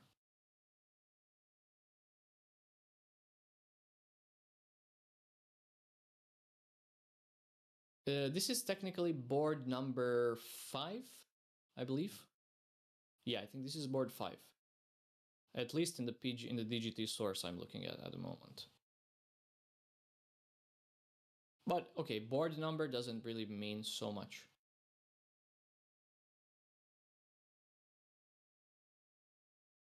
Oh, Kramnik blocked Min Letuan. Really? Aha, well, it makes sense. His score was 4.5 to 0.5. So, I guess you have your answer. Good statistics. Very good statistics right there, guys. Okay, I've been neglecting YouTube chat.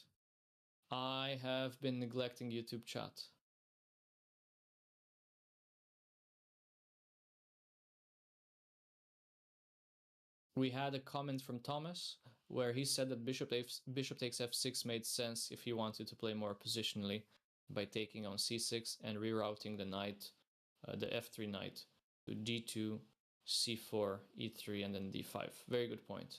So Thomas sounds like a strong player, because he noticed this knight maneuver.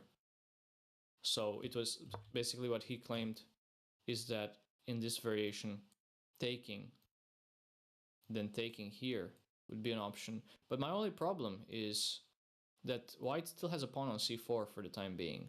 So that plan to go knight d2, knight c4, knight e3, and then control d5 would only be available for white if black initiates the trade on d5.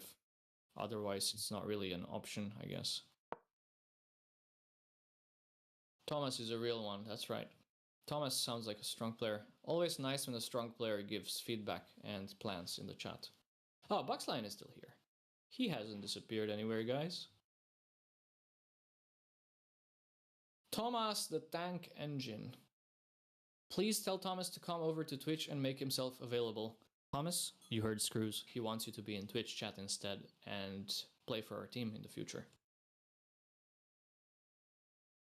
So Anna, still thinking. Now they're even on time. So both sides have roughly 54 minutes. Sub battles. This isn't 2022, sir. That's a good point. Okay, guys, I'm gonna leave you in the great company of my chair for, let's say, 3 minutes or so, and then I'll be right back. Don't go anywhere, and definitely cheer for Anna in the chat. I'll be back soon.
Did you miss me, guys? I'm back. So, what has happened? I see c takes d5 has been played, and also cd5 by white. Okay, this is the position that we were anticipating would come on the board, so I think we have a clear plan here. I think we have a pretty clear plan we want to play on the c-file, and we just want to improve our pieces, which means improve our rooks for the time being.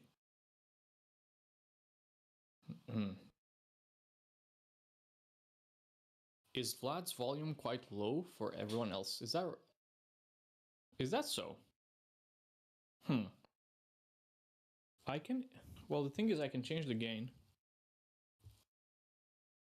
I can change the gain. Is this better?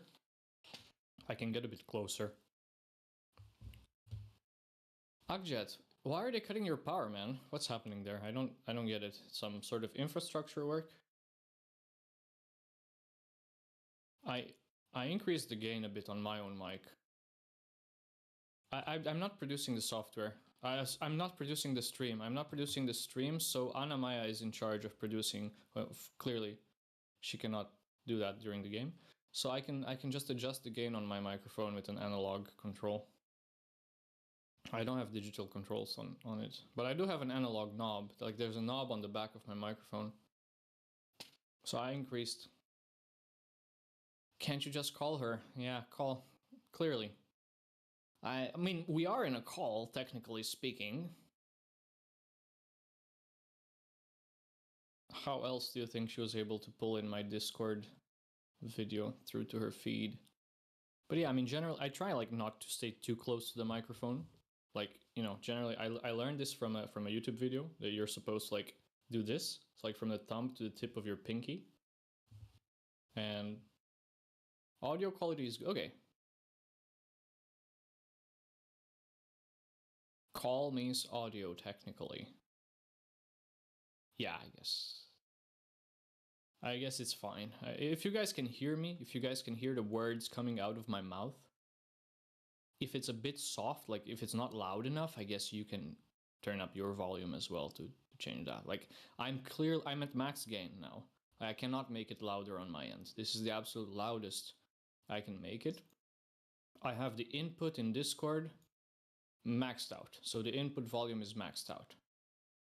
I have the gain on my mic also maxed out, so there's nothing further I can do.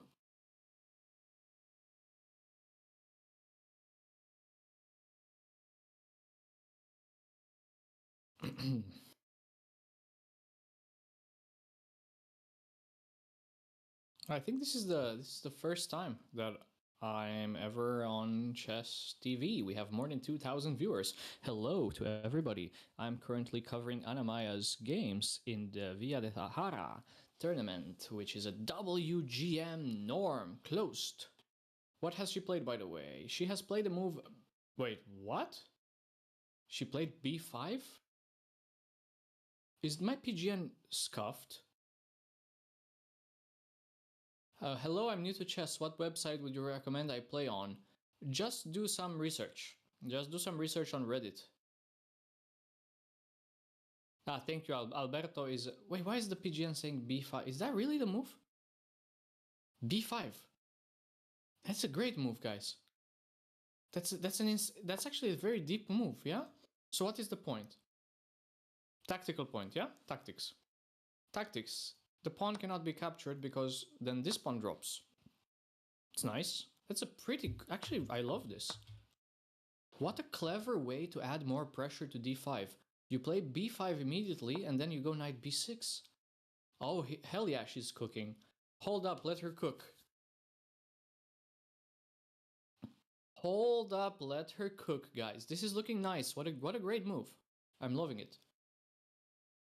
Was not considering. This commentator had not been considering b5. Random guy who spams hearts. You are... Oh, that is not your actual username. That's just a nickname I gave you in Twitch. My bad. That was... That's... I'm so sorry. I changed your nickname in Twitch and it says random guy who spams hearts. That's exactly what you're doing. This is too funny. Oh, I'm embarrassed now. Oh, this is why you shouldn't change people's nicknames on Twitch. Ah. Screenshot and send it. Okay, let me. It's true. It is true though. I'm gonna screenshot this and put it in Anna-Maja's Discord. Ah, oh my lord. That was something. I'm gonna put it in the thread. I'm gonna put it in the thread. It's too funny. Oh my lord. That was a strategic blunder by me, I guess.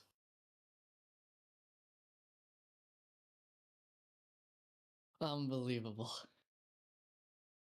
Unbelievable. Yeah, this is this is why you shouldn't change people's nicknames on Twitch. Heir apparent. OMG, it's Vlad. How many incredibly handsome men that... Oh, you are flattering me, heir apparent. And honestly, you just gave me one more reason to come to Australia. Hello, hello, hello. Oh my lord, yeah, this is wonderful. But hey, guys, let's go back to the game. Sorry for the little tangent here. We were discussing about b5 being a great move by Anna-Maja. It's quite a nice find because it makes so much sense. Now it's really asking questions. Like, you're legitimately asking questions from white. How are you going to defend this pawn long term? And there doesn't seem to be a proper answer. Of course, you can probably turn on the engine and ask, Mr. Engine, what is the best way to deal with b5? And Mr. Engine will say that obviously the move queen to d3, followed by a6 and followed by long castle. Wait, what? The engine is drunk. No, I misread the number of zeros. Long castle makes no sense.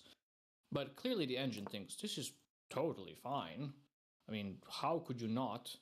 How could you not see this, noobs? And in case of knight to b6, what Mr. Stockfish recommends, not Stuckfish in the chat, but Stockfish the engine, recommends that you just give up this bishop and do this and you're chilling. So none of this has happened.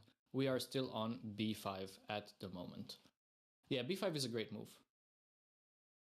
Vlad, make sure you let me know in your ear. Okay, sure. If I'm ever in Australia, I will let you know.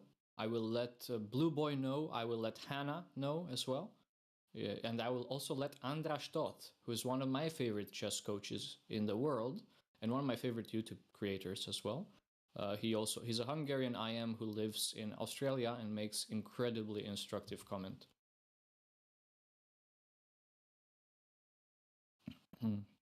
Ah, so you can hide. Ah, I see the punchline. The punchline is here. Very nice. You debated me. Have we discussed about the opponent's scarf? Personally, you admire it. We haven't discussed about his scarf other than the fact he took it off earlier and now he has it back on. So, yeah, the man with the red pants. Heir apparent, watch for the man with the red pants. He is definitely more of a striking presence than I am. So, guys, what are you expecting? How will white continue? Is white going to find queen to d3? Or is white going to play some aggressive stuff like g4? This is an option. So g4 and then g5 could be an option for white as well. I'm expecting the game to become very sharp. So I'm expecting the game to become rather sharp. And honestly, I'm thinking the move g4 could be played here. White is deep in the scarf. Wonderful. Yeah, white is deep in the scarf, just sniffing, giving it a sniff, performing the sniff test on the scarf. What has he played? Queen to d3? That looked like queen to d3, by the way, he held the piece.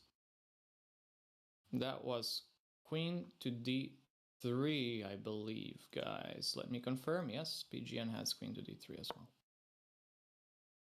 Hello, Cantana Chess. Can we give a shout out to Cantana Chess, guys? Mods. We have Gakos and Macron also. Hello, hello, hello. Bro got scarred for multiple purposes. Problem with just short castle, knight b6, bishop b6. There's no problem, I guess. Well, now white does need... Well, sorry, black needs to protect the b5 pawn. So the pawn is now threatened by the queen as well. So I suppose we will play a6 now.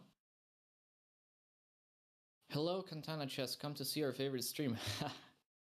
That is, yeah, probably true. Asking the real questions, Screws is. But yeah, a6 expected here. I don't really see how black is going to play anything other than a6. And after this, white can continue with short castle. So we are expecting this variation, I think. I think this will happen. Something like rook ac1 now. What are you hiding under the rug, Vlad? I cannot say. Cannot say. I'll tell you off stream. I will tell you off stream, but it's probably just my PJs. Usually the plastic bags go in the freezer. No. The plastic bags go in the freezer, guys. You don't know it. Not vials of blood. No. I'm vegan. I'm a vegan vampire. I like soy-based. Ooh, Screws. Yikes. Don't misquote me. Do not put words in my mouth that I didn't say. This game looks too flat. I don't see anything crazy happening. Not yet. You're right, Ryan. You're absolutely right. Ryan007 repeated 4 times. Mrs. Megaminx, OMG, the new mic. Somebody's following my Instagram. Hello, Mrs. Megaminx. That prop bed is too obvious. Actually, I sleep, sir. I sleep then 300 nights a year. So if it was a prop bed, I would wake up with terrible back pain every morning. Thankfully, that's not the case.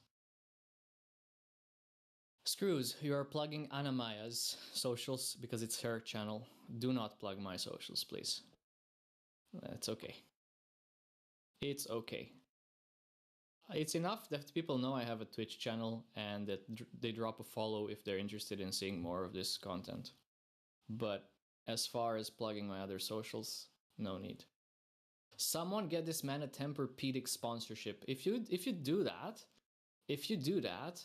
I'm definitely going to display the sponsorship banners on my streams.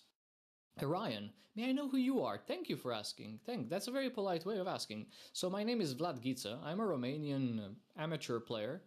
I don't play so much nowadays. I used to play a lot. I specialize in coaching adult improvers. So I generally coach people rated between 12 and 1800 FIDE.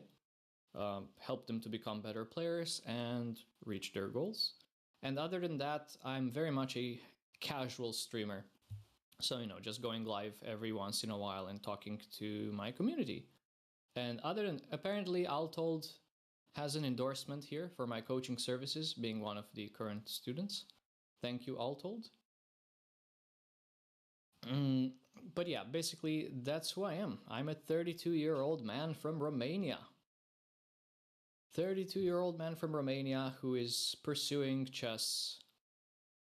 Kind of like my biggest hobby at the moment. Play classical like it's Blitz. Thank you, Mr. Aladdin. Aladdin. 32 years. No surprise I talk about back pain. Yeah, you'll know. You'll reach 30. What's the best thing about Romania that I like? The fact that we have great mountains and hills and forests. Yeah, I guess the mountains and the forests are quite beautiful. I sing opera. How do you know? Wait, what? Wait, how do you know, Hair Apparent? Did you go on my YouTube or something? Do I have the old videos there? Yeah, I do that. I have a new microphone now, so maybe some singing streams will happen in the future. I also have a huge bear. We have a huge bear population. That's correct. In the Romanian mountains, we have a large population of bears. Oh, Screws just said it. I'm very bad. I'm very bad at following all. Like, I'm good at following generally the chat, but I cannot read every single message. It's too fast. It's way too fast for me. Will you sing if Anna-Maja wins? Not on this stream. Let's not make a mockery of her channel. So, not on this channel. Vampires always have an opera face. That is correct. That is very much true. So, guys, let's go back to the PGN. I believe currently the position on the board that we have is this one. So Anna-Maja has played the move a6, which is exactly what we anticipated. Akjet promised to dance if Anna-Maja got a norm. Okay, well, if she gets a norm, I'll sing. But not after just one win. So, you know, you can add that on my list of to-do. And then she started losing. Ha ha. I have never seen Akjet dance. We have played in 1, 2, 3, 4. I believe we have played in 4 OTB tournaments together. So, on the bow test chat, it moves so fast you cannot read it. Yes, I cannot read. Even this is difficult for me. Is this in Spain? Hello, Limerick Leprechaun. Yes, this is in Spain. This is in the south of Spain, in the Andalusia province.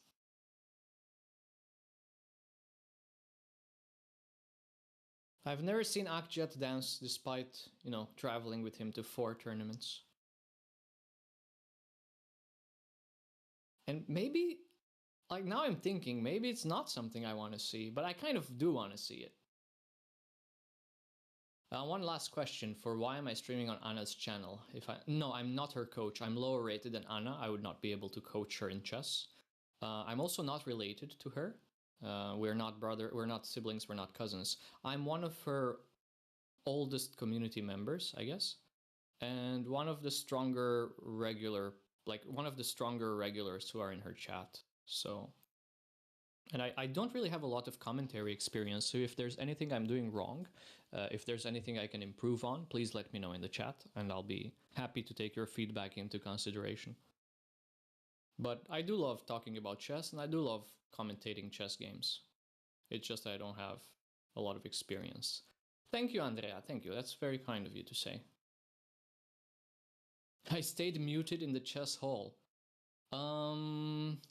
Yes, but this is not my... It's not really my credit that I should take. It's the fact that Anna knows how to set up the stream correctly so that my voice is not heard in the tournament hall. All right, brothers, thank you. Brothers and sisters, thank you so much for the compliments. But please, if there's anything I can improve on, let me know. My banter is on point. Yes, let's banter. He would not be bored too, Screws, in Taiwan. There's Raymond Song, and behind Raymond Song, who's currently Lei Tingji's boyfriend, by the way, if you don't know who Raymond Song is. Behind Raymond Song, there's another strong FM, and then Akjet would probably be board 3 or 4. And okay, having compliments from Akjet, who is a great commentator himself, is of course warming my heart. Hello, Rinked! Hello, Matthew. So she's doing quite well at the moment. It is the opinion of chat that the position is fine, and also she's 12 minutes ahead on the clock. When did I start playing and how long did it take me to get a title? I'm not titled. I'm actually not titled, guys. My peak FIDE rating was just barely above 2000, which is not strong enough to be titled.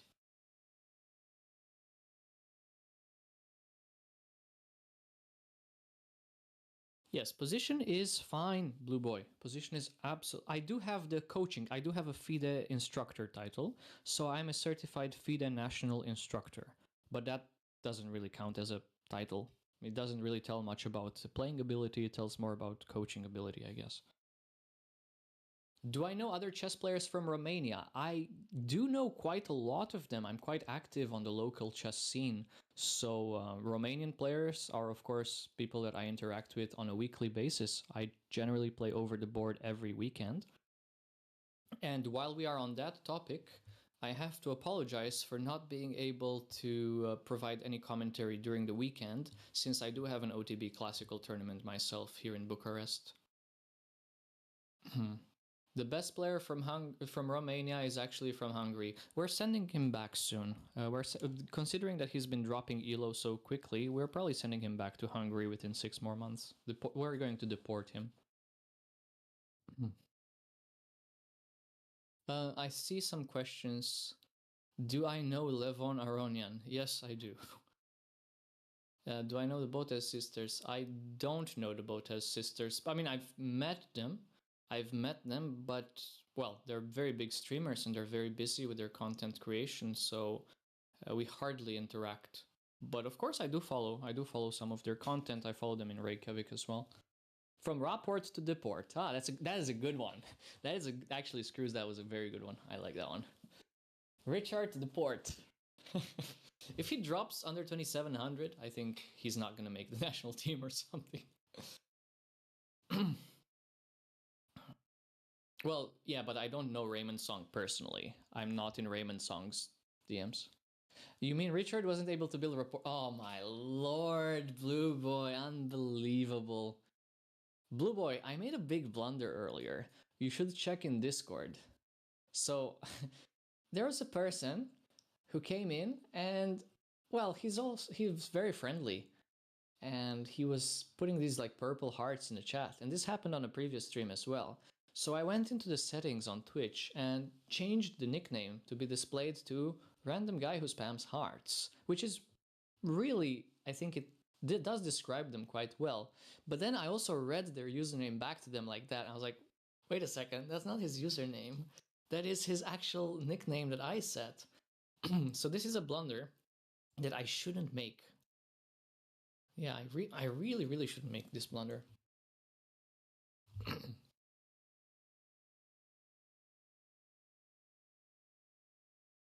Yeah, that was no. I felt really embarrassed in the moment. Thankfully, my new microphone has a mute button right on front of it, so if I feel a cough coming, I can just press it and temporarily mute. That's a very good function. Knight to d2 has been played. Thanks, chat. Knight to d2 has been played. Where is this knight going?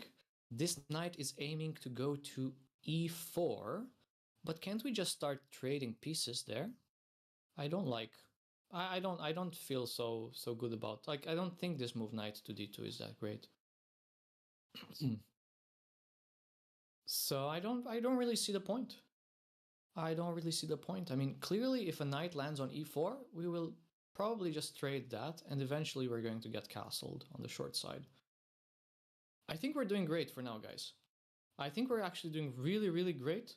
For the first time in the game, the position, if you're looking at the engine evaluation, which I currently am, I have it on the second screen here. Stockfish Adept 28 says minus 0.4 after short castles by black. So the top line goes short castles, followed by rook to d1, and then knight to c5, bishop takes c5, dc5, so apparently this is a desirable transformation, knight d4, knight takes c4, knight takes c4, and then what else? Sorry, I think queen to e4 was preferred here by Mr. Engine. So queen to e4, b4, a b4, c b4. And apparently this is a position that is quite good for black. And the bishop pair seems to determine the course of the game quite a lot. Yeah, so I see that the mods are doing a good job of plugging in some of my coaching services. So Anna-Maja is not currently coaching students. She is pursuing her WGM norms and she's very, very focused on this. But if you are an improver and if you want to work on your chess, you can definitely contact me and we can discuss. You cannot get a FIDE rating of 1300 anymore. That is correct. Minimum FIDE rating is 1400. Yes, that is also correct.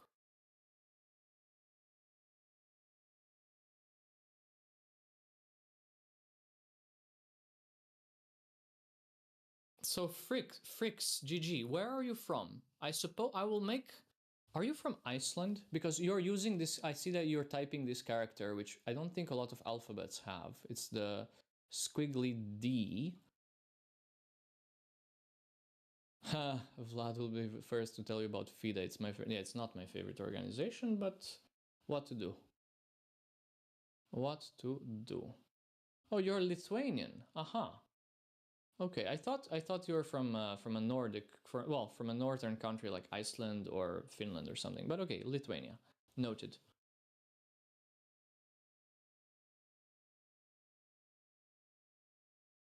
Why don't I like FIDE? Oh my lord, we're not going off on that tangent. That is a long story. Hello, Alessia. Thanks for the cheers in the chat.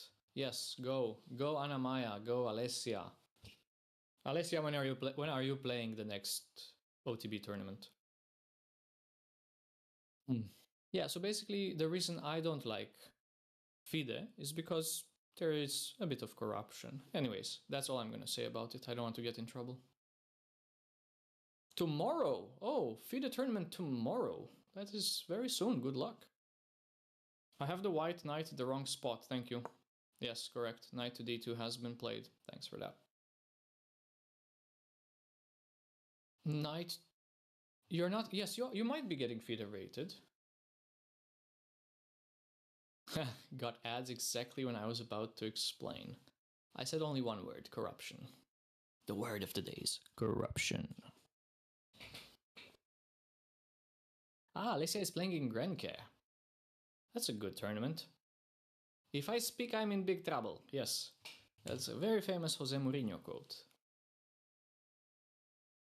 Wait, guys, is Mourinho still in Roma? Where is he? Where is he coaching? Okay, now I sound kind of dumb, I guess. But where is Jose Mourinho coaching now? Oh, he was dismissed? What the hell? He was fired? Oh my lord. When was he fired? When? Okay, I literally missed that. I literally missed that one. Damn. I'm not following so much the Europa League teams. You think Anna will go knight c5 without castling Ryan, okay?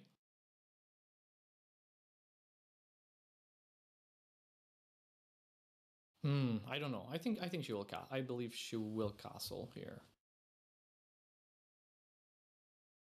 I can't change the layout to Transfermarkt Max. I'm not producing the stream. But if you want to talk about football, of course, feel free to go at it in the chat. I'm very excited to watch Bayern against Arsenal. The eval bar is hidden. I guess it was Anna-Maja's decision to not have the eval bar on today's stream. Maybe we'll have it on the next round. Guys, this tournament is grueling. It's a close tournament. Anna-Maja is facing mostly 2300s, and they have 2 games per day. It's really, really grueling. So, playing is hard enough. Making the stream look good. Oh, so knight c5 has been played indeed. Ryan was right. Guys, give Ryan his channel points that he deserves for predicting this right. Rookie, yes, you should try to get Arsenal versus Bayern tickets, unless it costs, like a kidney or a liver or something. And Altold is spitting facts in the chat. Eval bars not needed. We should get better at analyzing by ourselves. Absolutely. Absolutely. Ryan Gosling. No, I don't think it's Ryan Gosling in the chat, but he might be. Who knows? We loved you in the notebook, Ryan.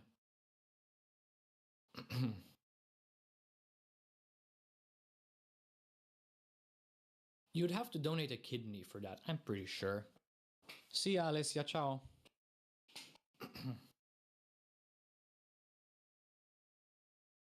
Oh, you call her mom? Oh, she adopted you. Now I get it. Now I get it. She adopted you, blue boy. Ah, man. When are you doing the the unadoption match? Twice. Are we cooking? Yes, we're cooking. Hell yeah, we're cooking, boys and girls. Knight c5. So the only drawback that I can see behind this move is that now it will not be easy to bring a rook to the c file because this bishop is a sniper. But otherwise, very active move. And it seems that Anna is not at all afraid of the pawn structure transformation that occurs after bishop c5, pawn takes. And now this. In fact, this looks completely losing for white, yes? This is completely losing. Because now this pawn is, yeah, this is terrible. So clearly we have a lot of pressure.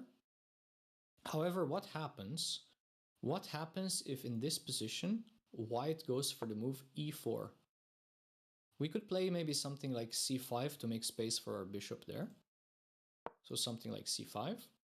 And by the way, I'm not using engine now, so I'm just giving, if I'm making some mistakes in the analysis, it's probably normal. So let's say c4, queen to e3.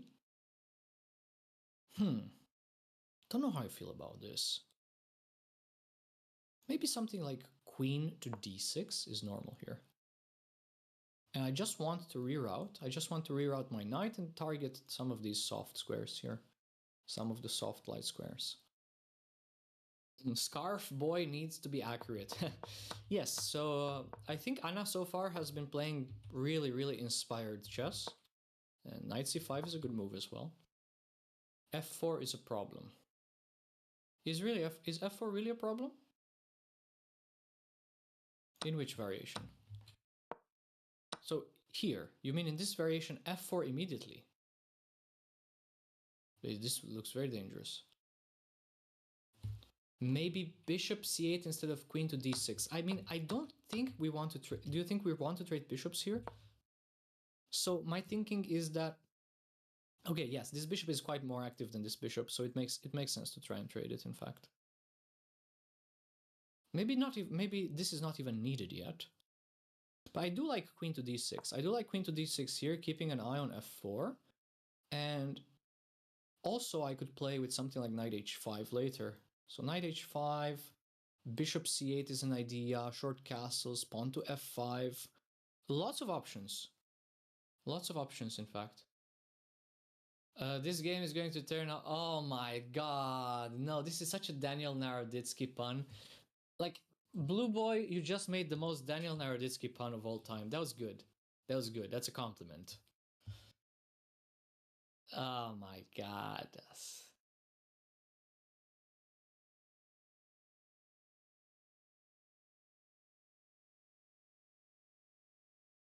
He took? He took. Okay, so he took. That's great. Well, this cannot be good for white, in my opinion. The position is opening up for the bishop pair, and the knights are very poorly... Actually, both knights are quite poorly placed here. Especially the knight on d2 doesn't have any good squares. Guys, Anna is still up on the clock. So Anna has 43 minutes, and Matteo has 31 minutes left. So we're doing good on the clock. This is wonderful to see. This is really, really wonderful to see, in fact. Dania did start rating Hannah a lot more after Blue Boy met Hannah in Melbourne. Okay, a move has been played. What move was that? I saw his hand move towards a piece. He played e4. So exactly the analysis, exactly what we were looking at in analysis has happened. So e4 now, and this is where you have to start deciding how to continue. Do you play c4 and get this tempo right away? Or do you first try to blockade the d-pawn and play something like queen d6? Or you could even still castle, although I don't think castling short is so accurate here. But personally, I would play... I'm a bit biased. So we need to look at the pawn structure and recognize that white has some problems on the queen side because black has this pawn majority. So I think if we recognize this fact, then c4 becomes a very strong candidate move. We are one move closer to getting a passed pawn on the c-file, and this is clearly our source of counterplay. Plus, it opens some more dark squares for our bishop. And since white doesn't have a dark squared bishop, it makes sense that we would try to challenge them on this diagonal. So to me, c4 is a very natural move. And I don't believe that white can ever consider sacrificing a piece here. I think this would be... This is looking very bad. This is looking very, very bad. We have even a move like queen to b6. followed by short castle, and followed by neutralizing this bishop on the diagonal. So that table really sank down when they both placed their elbows at the same time. Who are you calling heavy set? Hello, Waterfall. Welcome. So I think c4 is really the move that Anna is considering here. And other than that, maybe bishop to c8 and queen to d6 would be candidate moves. She has played it. Very good. So c4 has been played. Very nice. Very nice. I really love her time management. I really, really love her time management. So one thing that has happened in some of her previous tournaments is that she would get in really time, like real time trouble early on, and then have to move super quickly when more time was needed to calculate. I really like her time management in this game. She is making the normal and natural moves quite fast.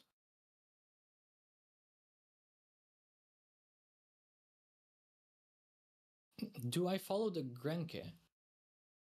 45-minute games, and do you like, I'm aware that there's an ongoing tournament in Grenke right now.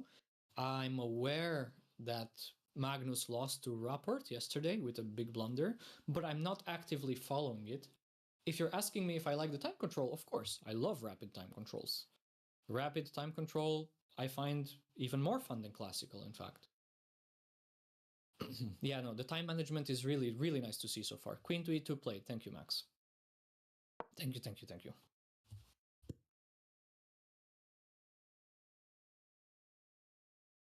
So queen to e2 was played. And after queen to e2, what move do you expect? I expect to see something like queen to b6 maybe. Queen to b6, queen to c7, also an option. Bishop to c8 exists as well. Yeah, bishop to c8 is looking quite nice. But I'm also thinking just going short castle and then knight e8, knight d6. But maybe actually so the way that I want my pieces, I want the bishop traded off. I want this bishop on c5, the queen on b6, and this knight on d6. And the rooks I want on c8 and f8. So this is it takes a lot of moves, of course, and white will get some play as well. But this is really the way that I want to set my pieces. And, well, I think if black achieves to do this, black will be moderately better.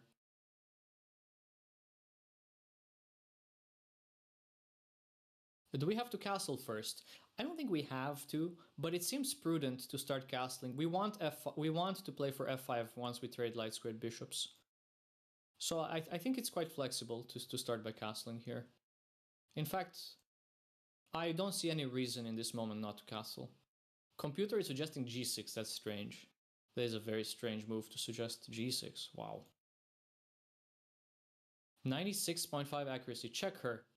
Check her shoes.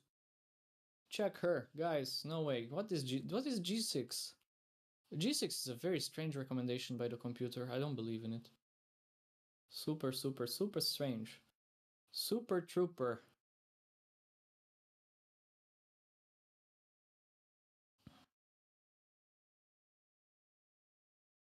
Okay, let me pull up Twitch chat back.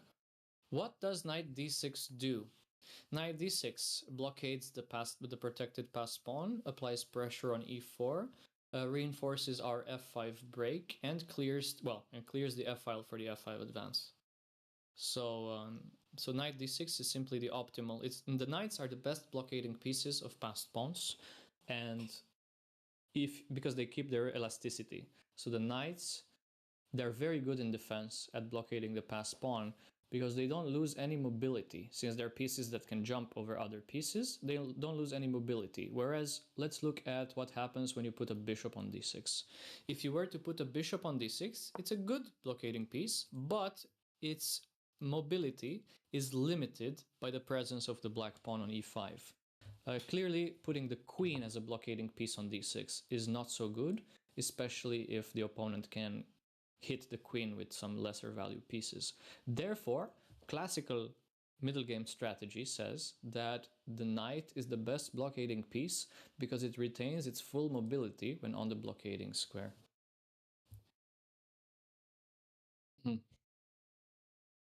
Oh, did we just talk about the same exact thing? Ha, very nice. Yeah, Cleomina. Cleomina. This is a username I recognize from Twitter, I believe. Hello. h5 and then knight to d1, e3 to f5 could be a white plan that g6 is trying to stop. Yeah, okay, so maybe white trying to get a bind on the light squares on the king side is indeed a plan. This is actually, yeah, this is a very, very good point, in fact. So g6 would be prophylaxis against that. However, I don't know. That takes a bit of time. So that's 1, 2, 3 moves until you get to even threaten to sink your knight into f5. Wouldn't pay so. I think if I was playing with the black pieces, I would opt to get my own counterplay here rather than play prophylactically because of the bishop pair. The bishop pair is Anna yet to leave her seat? She got up once, I believe. She got up only once earlier in the game.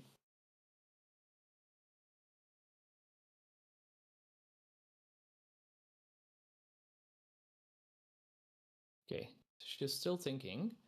How is she doing on time? She's down to 38 minutes, but that means she's still up 8 minutes on the clock compared to Mathieu.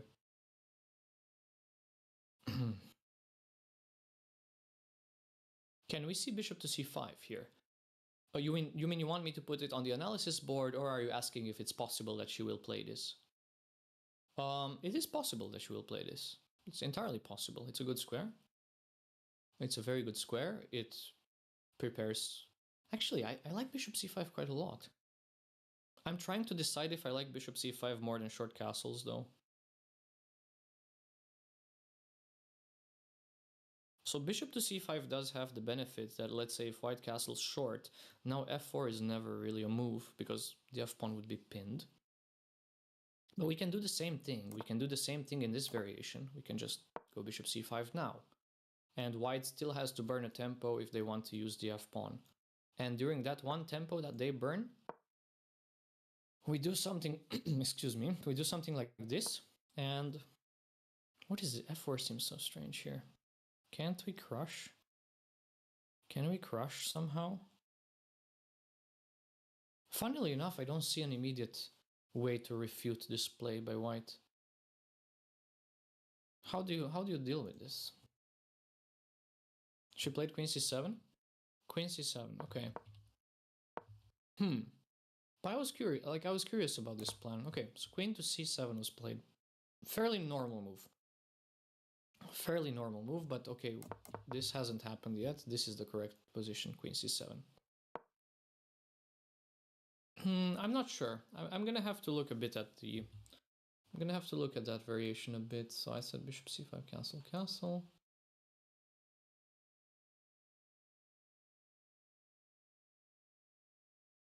Ah, apparently the move simply bishop to d4 existed in that one. Wow, that was interesting. I was not considering bishop to d4. Okay, I guess he castled. It appears that he castled on the broadcast. Or he went knight f1. He went knight f1, in fact. Knight f1 is the move that I'm seeing on the broadcast. Knight f1. Okay.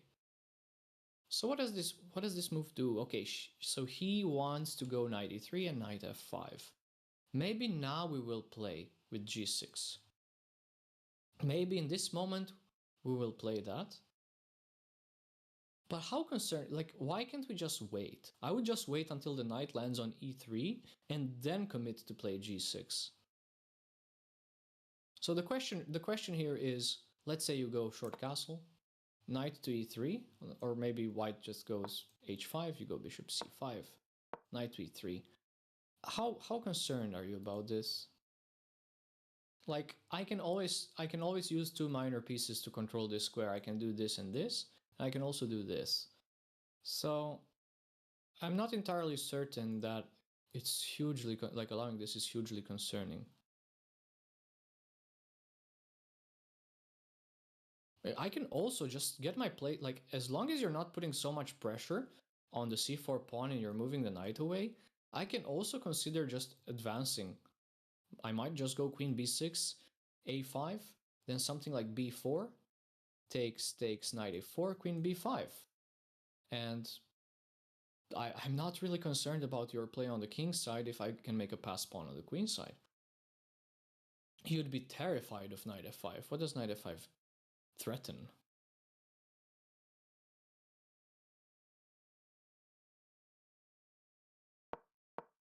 You don't see any reason to castle. King is perfectly safe in the center. Also a good point.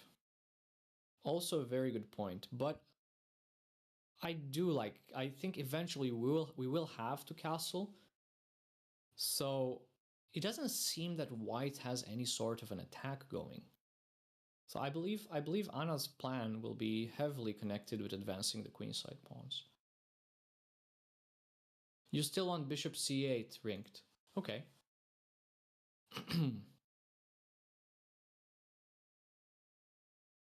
Yeah, bishop to c8 is also perfectly reasonable, I suppose. It seems like a normal move. What is the opponent's rating? He is 2299 with a peak of 2400. So he has already reached his rating for IM, but presumably he's missing 1 or 2 norms. So the reason he's playing this tournament is chasing the last norm.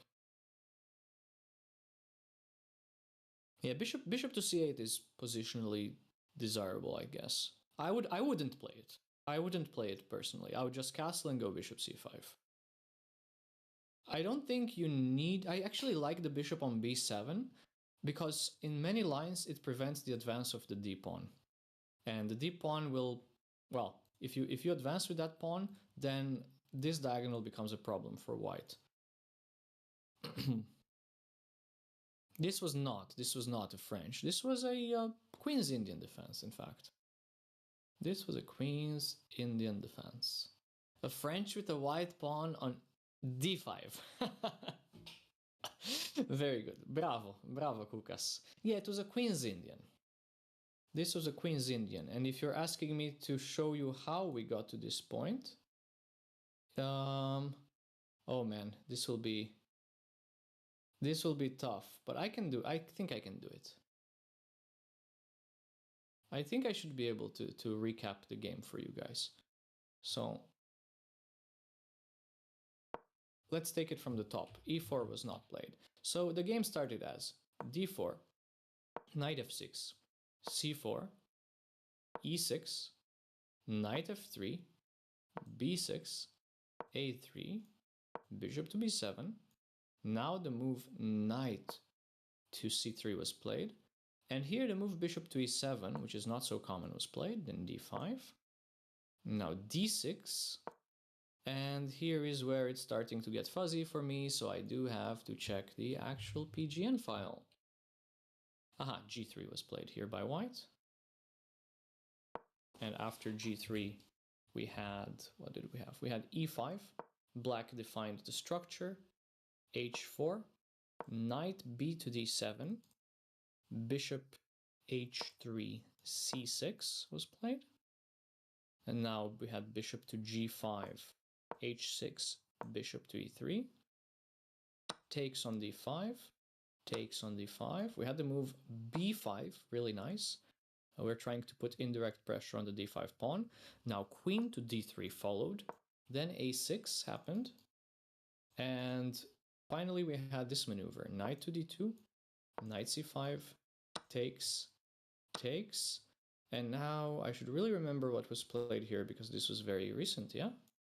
But I actually don't. It was e4, c4, queen e2, and now queen to c7, knight to f1, and we have reached the current position where Anna played the move queen to a5. This is... So definitely the last two moves are feeling a bit inaccurate. It feels like the queen on c7 was not very well placed. And I guess queen a5 is threatening to play b4.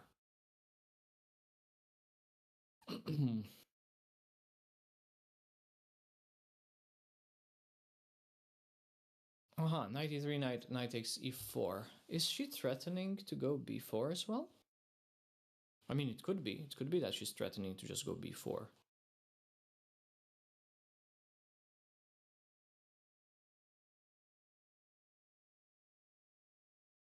Is knight to e4 really that good? Well, in this variation, it does appear quite strong.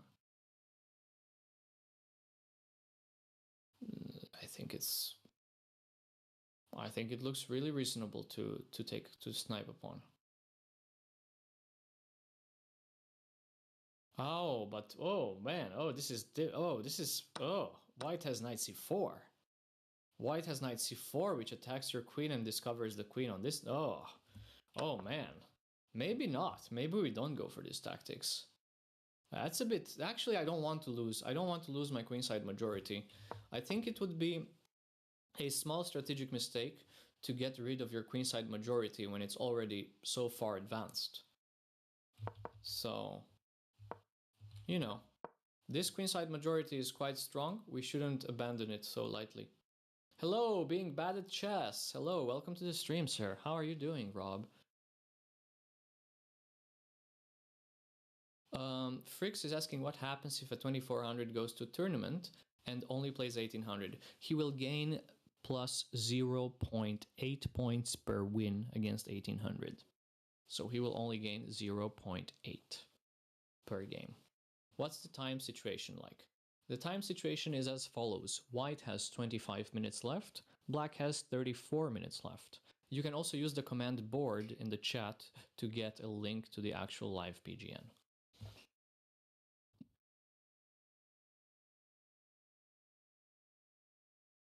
Yeah, no, this is, I love this.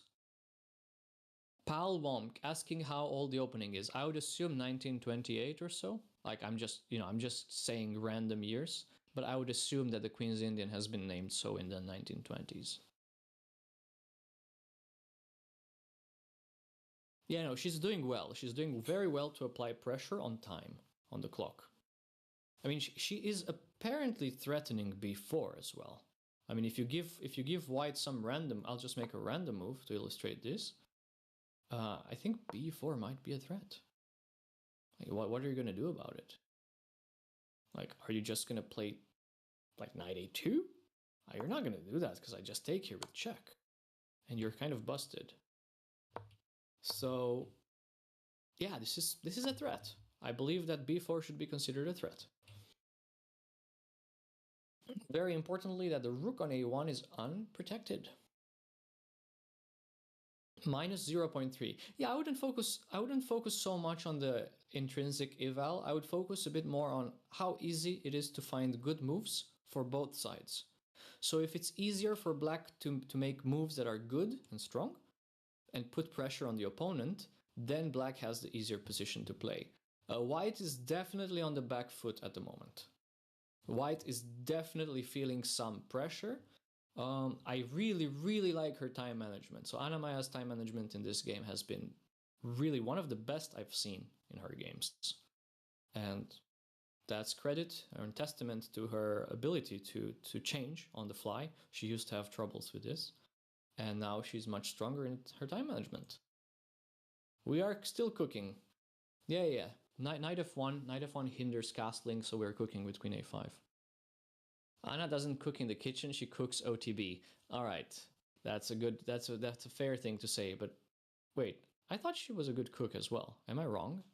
Don't you know, Blue Boy? Like, you should know more about this than I do.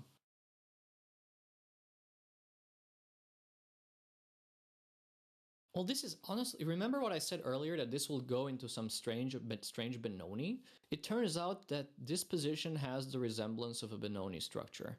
The only thing is that this pawn on d5 for white is actually not advancing anywhere anytime soon. So it is only black who can easily create a passed pawn and start advancing it. It's not enough to just have a passed pawn. It is important that when you are decided with a passed pawn, you also have a lot of piece support behind it, so you can break through any blockade and start advancing. Right now, white has no support behind the pawn. The d6 square is pleasantly blockaded by our bishop, and black has all the fun in the position. So let's hope the trend continues. In the Masters DB, the Queen's Indian has been played since at least 1878. But that was not the question that our viewer was asking. I think the question was, when was the Queen's Indian called that? What about knight e3 and bishop c5?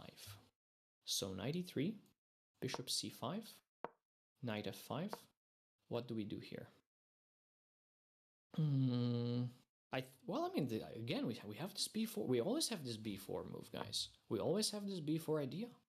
I mean, when the knight is on e3, we don't really have this idea because knight c4 and our queen is under attack. But if knight f5, we are just renewing the threat of b4.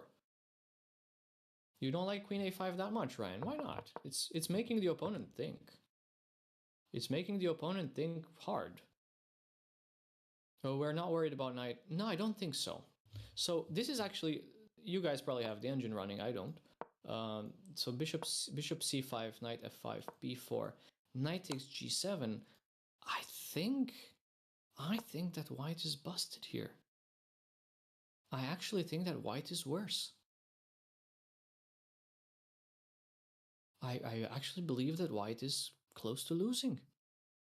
I mean, how are you going to save one of both pieces that are currently under attack? You don't even have this because this one is also unprotected at the end.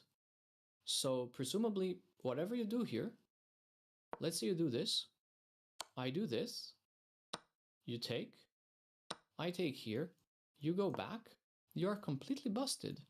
Like in this here you can just resign. Like this is it's resignable on the spot. Everything is falling. f2 is falling, c3 is falling, d5 is falling, and I have an a passed pawn. So this is I really think that Anna has a lot of pressure on the opponent's position.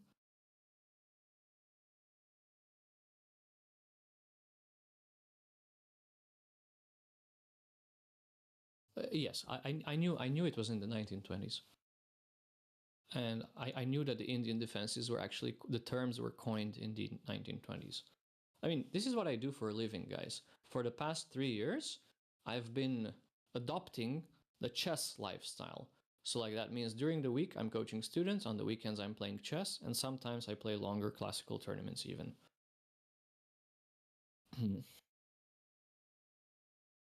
So Ryan, I see your point. You wanted to play bishop to c5 first? Okay.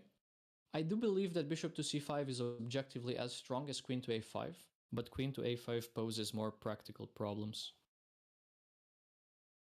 The first engine line is rook to d1. Let's put that on the board. Let's see what the engine is saying. Rook to d1, bishop to c5, logical, g4, g6, logical, queen to f3, queen to b6. Remember, this is the piece configuration that I was mentioning earlier. I think this battery is optimal. And let's see after that, d6, knight to d7. I would take black every day here and twice on Sundays. Yeah, I take black every day of the week here. This is just bishop pair. King is going to be safe on either side. Actually, I'm even thinking to play long castles, and if this happens, I have rook hf8, and the white king is feeling the heat. So this is looking like a nice position to play for black. Okay, and Mathieu is still thinking. He's down to 17 minutes and 40 seconds. Tick tock, tick tock. Would anyone like to play a bullet game? Just ask, maybe better to ask in the Discord server, in the chess channel, rather than sending the links in the stream chat. So yeah, if you are looking for an opponent to play with, better to type it in Anna-Maja's Discord probably. I know how to play chess, but I've never watched the chess stream before. And I've been here for at least 5 minutes. Whose turn is it? Haha, okay, welcome. I'm happy to have you here with us as a new viewer of chess streams. So you can see on the board that the last move here was highlighted. It's slightly shaded. So the squares where the queen started from and the square that the queen landed on are slightly shaded. So that means it was black who made the last move. Therefore, it would be white's turn to move now. You are correct in noticing that nobody has made a move in the past 5 minutes. So we are waiting for white's move, and we're following the streamer with the black pieces.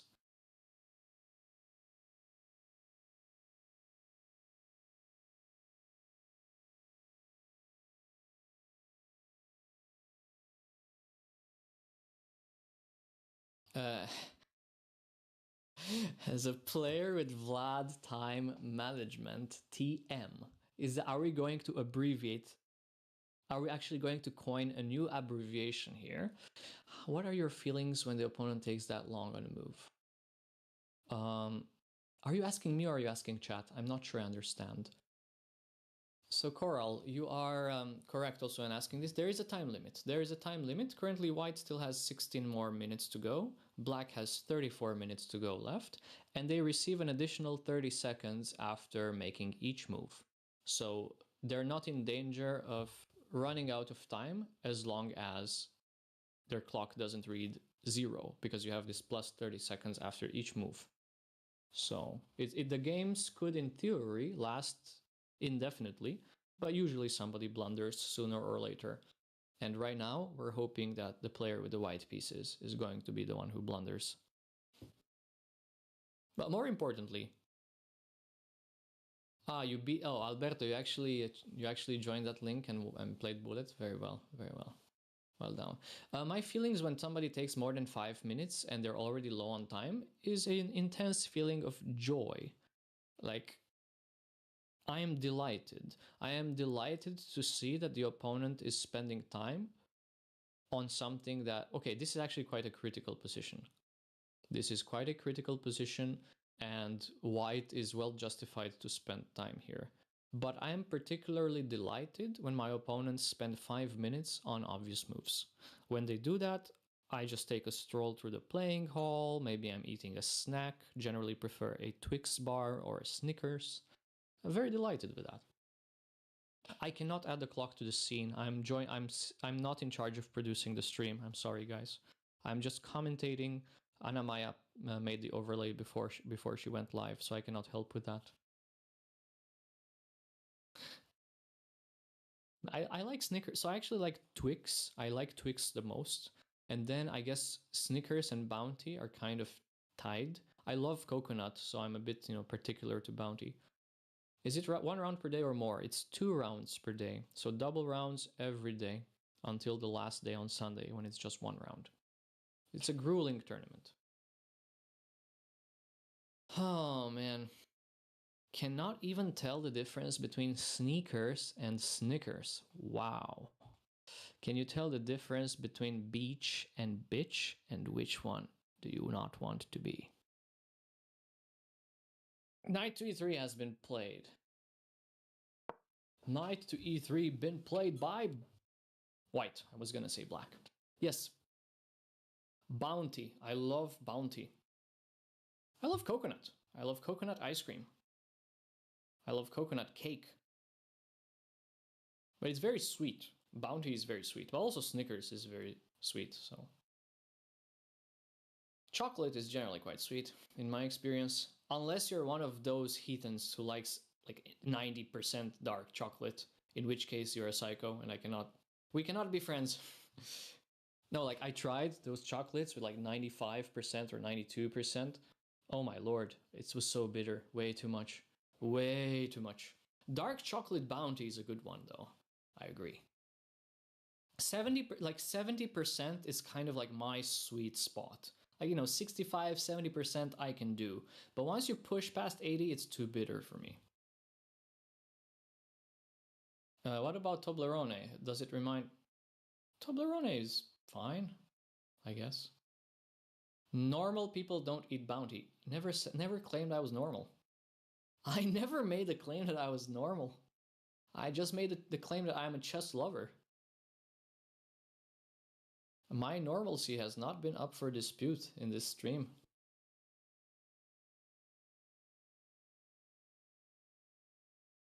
So Matthew actually got up from the board. That's a Chad move, considering he only has 14 minutes, which is less than half of Anna-Maja's 32 minutes on the clock.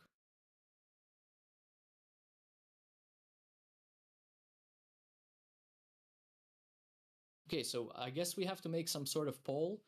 Yeah, let's make a poll, mods. So, just put the 4 standard options. So Snickers, Twix, Mars, and Bounty. I guess these would be the 4 options. Let's see who is the winner of that poll.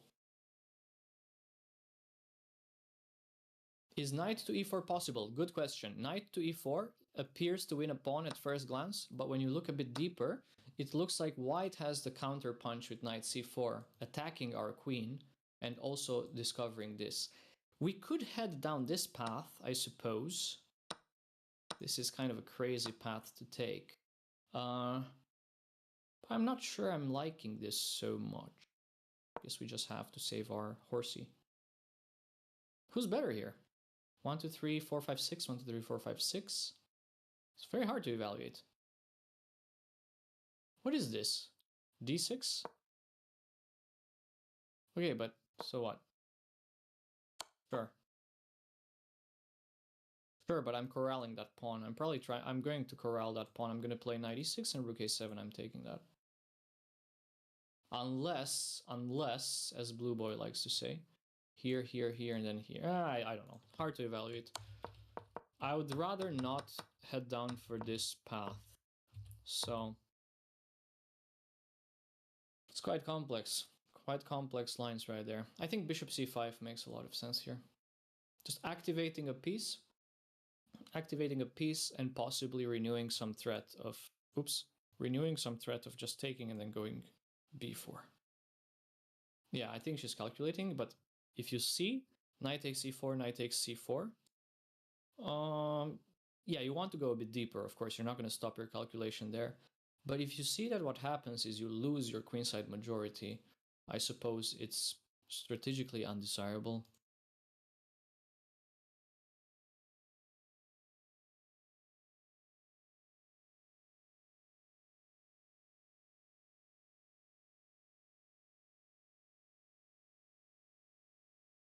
A lot about that. What do you think of tricking him? Like when he moves, you instant.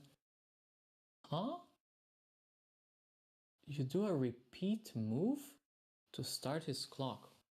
What? I don't understand the question. Don't chase me. I don't know, man. I guess Twix won the poll for best chocolate. You guys didn't really vote. Mars, obviously last place. Yeah, Twix is my favorite as well. Ah, when he leaves the board. Ah, you mean just to make a move as soon as he leaves the board? But he will notice. He will hear. Like he will hear and look back and notice. Hello, Sam, by the way. Did I say hello, Sam, already? If I said hello, Sam, twice, it means my memory is that of a goldfish. Bishop to b4. Nah, I don't know.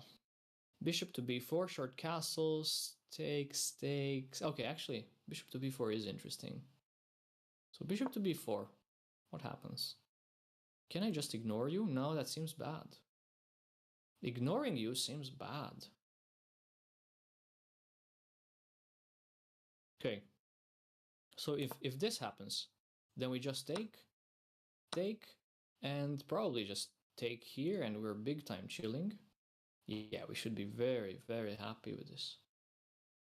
Very happy. Blaue Jungen, not Joel, is here. Rook c1? Rook fc1, I suppose. Just back here. a4. Knight e4. Here, here. Yeah, this is looking a bit odd. This is looking a bit odd. Don't know if it's the type of complication that we should go for. Don't really know. Maybe, I think bishop c5. So the thing is, I don't want to be forced to give up my bishop pair yet. So bishop c5 seems quite logical, but I'm sure that bishop to b4 is playable as well.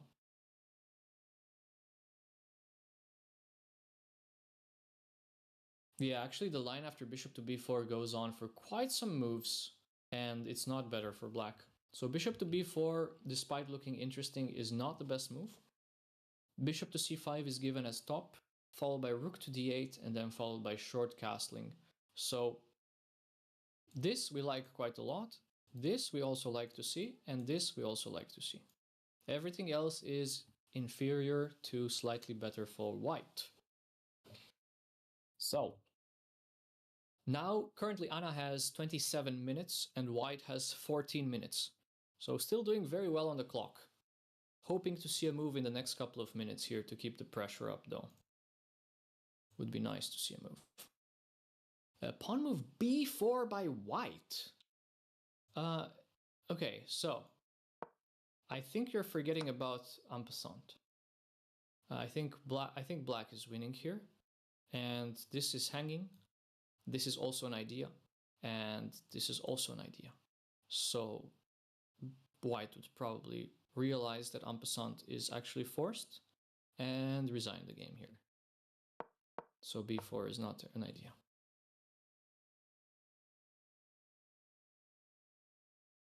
Yeah, I think this is really, really a nice position. Vlad, are you ready for Blitz commentary? Yes, bring it on. Oh my lord, we have real crazy lines. So I have a line in the chat. Knight here, BC, queen takes e4, bishop to b4, short castles, takes. At first glance, I don't see anything wrong with this. Like, trying to refute the analysis, you know, like here. I can refute it right here. Queen e5 check. Queen e5 check, and you're much worse already. You are much worse because your bishop will be under attack. Your king is kind of dead. So this would not be so good, I guess.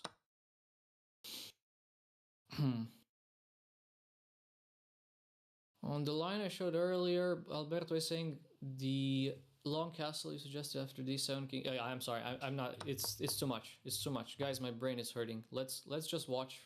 Let's just watch what Anna is going to play here, and then we can delve a bit deeper into some of the variations as well. But I don't really expect. So after 93 here, I don't really expect to see 94.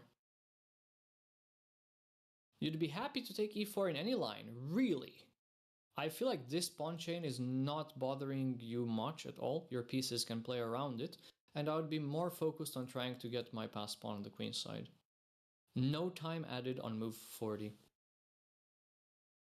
If I could take e4 but give up c4 in the process, I would never do it.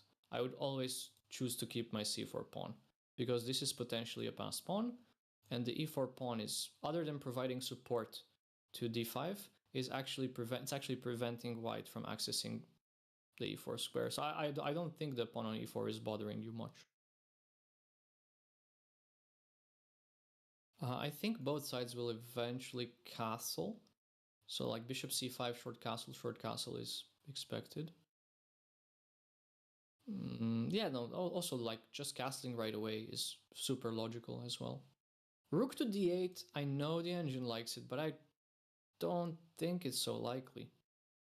I don't think it's so likely that she plays rook to d8. But I think short castles and bishop c5 are quite logical. And I could definitely see her going for bishop to b4 complications as well. She must be calculating all these options in her head right now. Hello, Mathmaster68. How are you doing?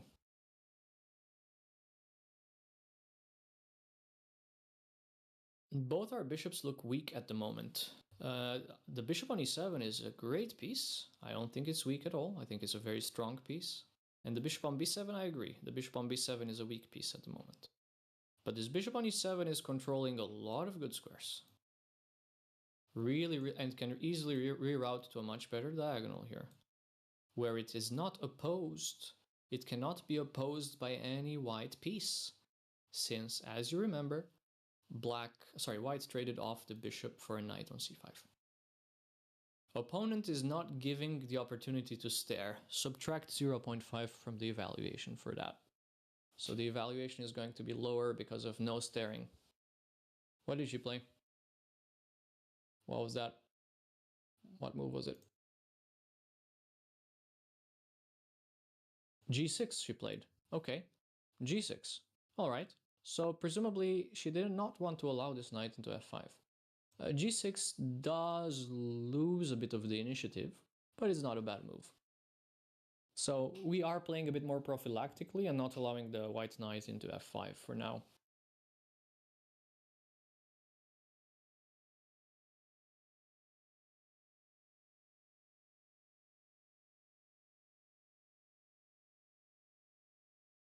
I don't like. I don't necessarily like this move from a purely like fighting for initiative perspective, but objectively, the move G6 is absolutely normal. Like it's normal for a human. It's normal for a human to deny the opponent the ability to put a knight on a strong outpost in their half of the board. So, cannot criticize this move much. You did say, yeah, Ryan, you're absolutely correct. You did say that G6 was a possibility, and this happened. I was expecting bishops C5 or castles. Like a G6. That's just, oh, that is a very old song, isn't it? Super old song. You feel like waiting moves are good for a person with higher time. You are correct. You are correct. But it shouldn't. The thing is, if you have the initiative, you shouldn't feel scared to press on your initiative. So if your mentality is always to play waiting moves, even when you have the advantage, you will miss some very good opportunities to break through and win. Rook to d1. Okay, I see rook to d1 is suggested in the chat, but has it been played already? Rook to d1. It looks like it's black's turn to move, so I guess rook to d1 was played or what? I see the rook is still on a1. He played something else, yeah?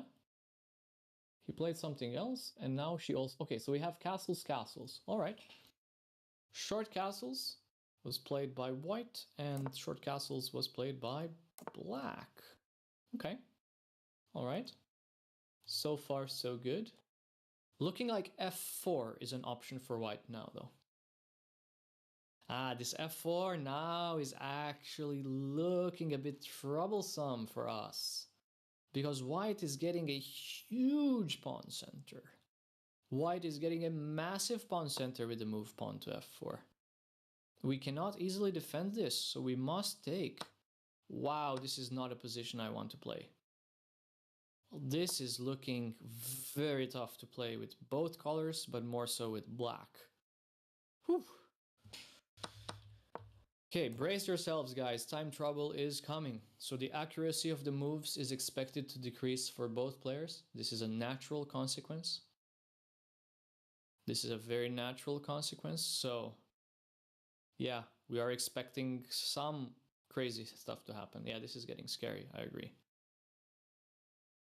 Yeah, this f4 is... Whew, I don't know, man. This f4 is looking very scary. Both sides can make blunders here. This is turning into a sharp position with f4. Could you read out the times? For sure. White, 11 minutes, 30 seconds. Black, 23 minutes, 15 seconds. So Anna still has 12 minutes ahead on the clock, roughly. And this is very Monka. This move with f4 is very Monka. Yeah, somehow this g6 I really didn't like much.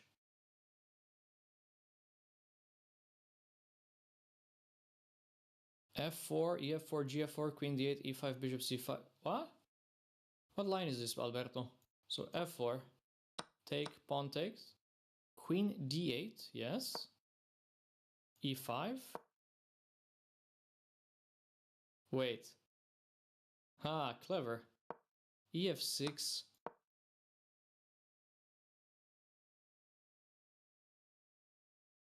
Knight here. Yeah, it's probably right. I have time. Do I have time to just do random shit here? Can I just do like this? Oh, that's crazy. That's a crazy line. Mathmaster, thank you so much for continuing the gift sub. Welcome. Somebody who got gifted and who's choosing to voluntarily continue. Very nice to have you among us. Okay, what happened? What was played? He did h5. Okay, that's a mistake. What? Wait, what is h5 about? Huh? Huh? Guys, can you explain to me h5? I don't understand h5. I can take with a piece there. And you cannot... Guys, now you cannot even play f4 because I just... That's a very strange move. I don't understand h5 at all. I think it's just a blunder here. Okay, so this and this. Okay, let's try to refute this. I'm gonna try to refute it without using any external assistance. Go here, here, here. What do you do? What do you do, my friend? Probably go here or what? Huh.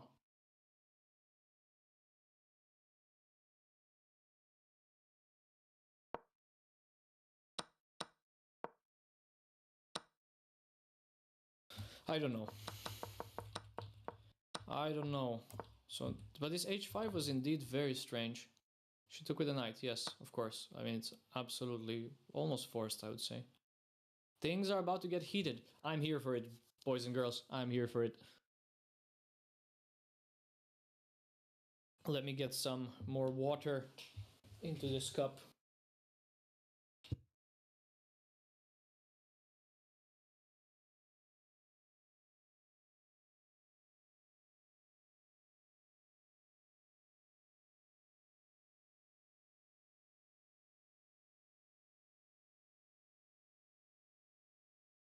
So yeah, things are really gonna get heated now. Could be fun. Knight f5 was played. What? Wait, what? You guys said knight f5 was played? Are you serious?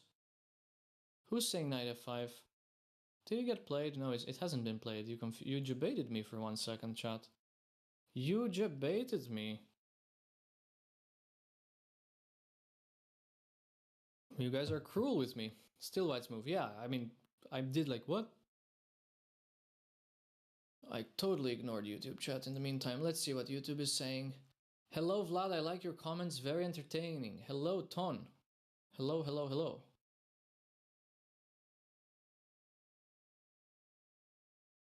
Yay, she took with a horsey and now knight g4. Knight g4 has been played, apparently. Oh, this is getting spicy. Time situation, 9 minutes, 10 minutes for white, 22 minutes for black. Knight g4 on the board. Okay. So, king to g5 would be an option, but then knight to e5. You can also play something like queen c7, but that allows this check. I don't know, man. I don't know. This is looking spicy. This is looking very, very spicy at the moment. But, honestly, the h-file is something to play with. This is not bad. Positionally, this is not so bad for black. We got our king to g7 and we can utilize the h-file, but none of this has happened yet. So, queen to b6 and queen to c7 are both good moves. Queen to b6, I cannot really say I understand so well. Of course I do understand. We are setting up the sneaky tactic with knight takes g3. This is the only point, and that means white has time to take one pawn with check, but then doesn't have time to defend against our threat. So they're probably close to losing here. Let's see, this will be very entertaining. Oh, my heart is racing and I'm not even playing this game. Do you guys get that? No extra time. No extra time on move 40. This is real time trouble.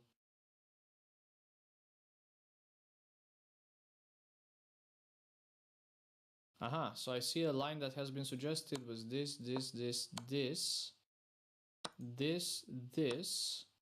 And I think you're losing here. Aren't you? I think you're losing here, here, here, check, bishop here, and you're losing.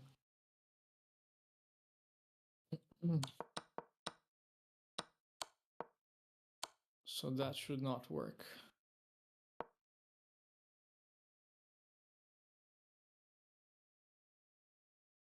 Just hope it's white who breaks first. Oh yeah, maybe the queen is just trapped. Maybe the queen is just trapped, but I saw we're winning at least a piece, so winning a piece there with the h-file open should be enough even if the queen wasn't trapped. The assessment stands. But yeah, I think you're right, Alberto. It's a waiting game. Not so much anymore, I think. I think really both sides have to make something happen. Both sides have to make something happen. The time pressure is real. Both of them want to win. So I don't think they can play slow moves. Queen to b6 has been played. Queen to b6. Setting up this threat of knight takes g3. So very good. It's incidentally the strongest move. Very good move. So, queen to b6. Let's see how white will respond. I'm very excited for this, guys. It's a lovely position.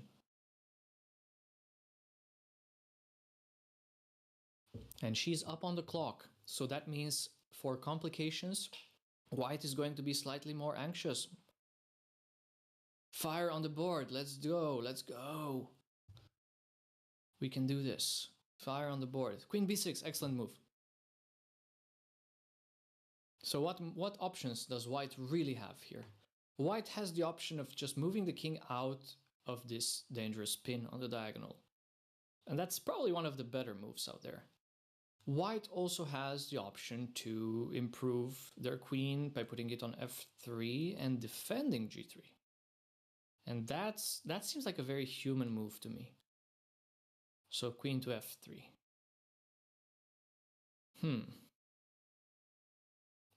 I guess the central structure for us is not so strong. Our pawn on e5 is feeling very lonely at the moment.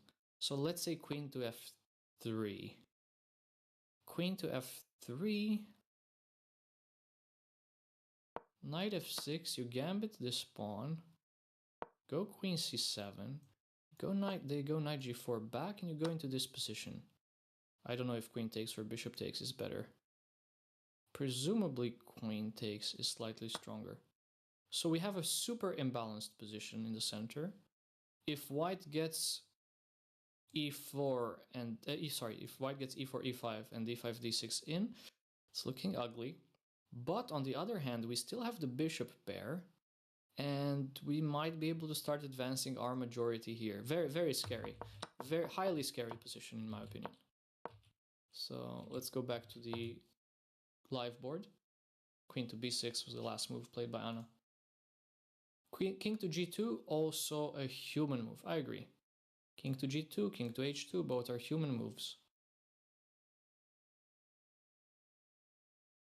Yeah, trying to advance with pawns on the queen side is gonna be hard if your center crumbles. So as long as your center was a bit more stable, you could definitely focus on the queen side. But with the center pawns dropping, king to g2 has been played. Okay. So king to g2 played. Matteo has 7 minutes left, 7 minutes and 52 seconds. Anna-Maja still on 19 minutes. So we keep this sort of consistent advantage of 12 minutes on the clock, which is nice to see. Bishop to h4. Okay, dude, come on. Come on. This is not, we're not playing hope chess here. This is a 2200. This is, they're not gonna be like, oh yeah, free bishop, yay. Oh no, my queen. Let's suggest reasonable moves, not hope chess.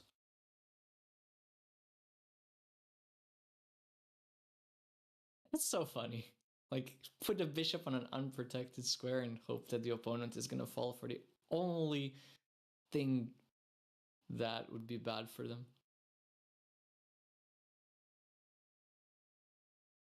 Rook a to e8, knight takes e5, knight f6. Huh? So Alberto, you're saying rook a to e8, yes, knight e5, knight f6. Ah, okay. Now I understand. I was like, well, how is the knight jumping from e5 to c7?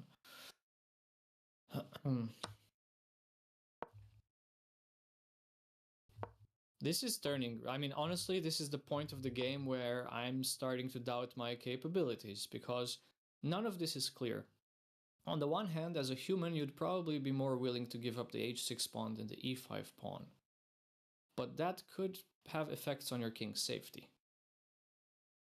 We are losing one pawn. We are losing one pawn because white sacrificed a pawn temporarily and they're getting it back. You'd go bishop to c8 and king to g7. In which order? So you'd go bishop to c8 first and then king to g7. So like something like this then, or what? I would take. I would certainly take first here. I would take to put their king on an unfavorable square.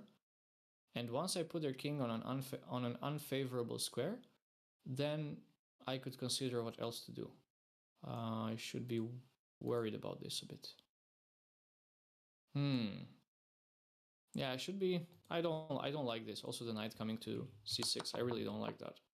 So no, I don't really believe that bishop to c8 would be great there. He gets up too. Yeah, he gets up from the board also. Whew, man, this is tough. We are only on move 23 and there is no time added on move 40. So time trouble here is going to determine the outcome of the game, really. F5, please. F5. What is F? Guys, what are your... Guys, your suggestions need to be reasonable. Like, F5 is unbelievable. King G2 was played. F5, what does F5 do? Like, you're just exposing your king. You're losing this pawn with check anyways to begin with.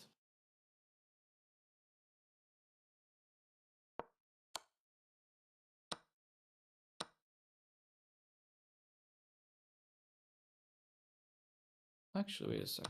Does this work?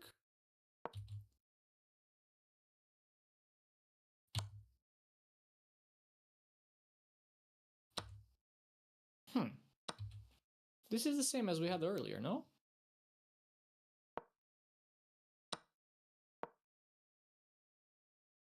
This is the same. We're just winning here. So then the refutation of F5.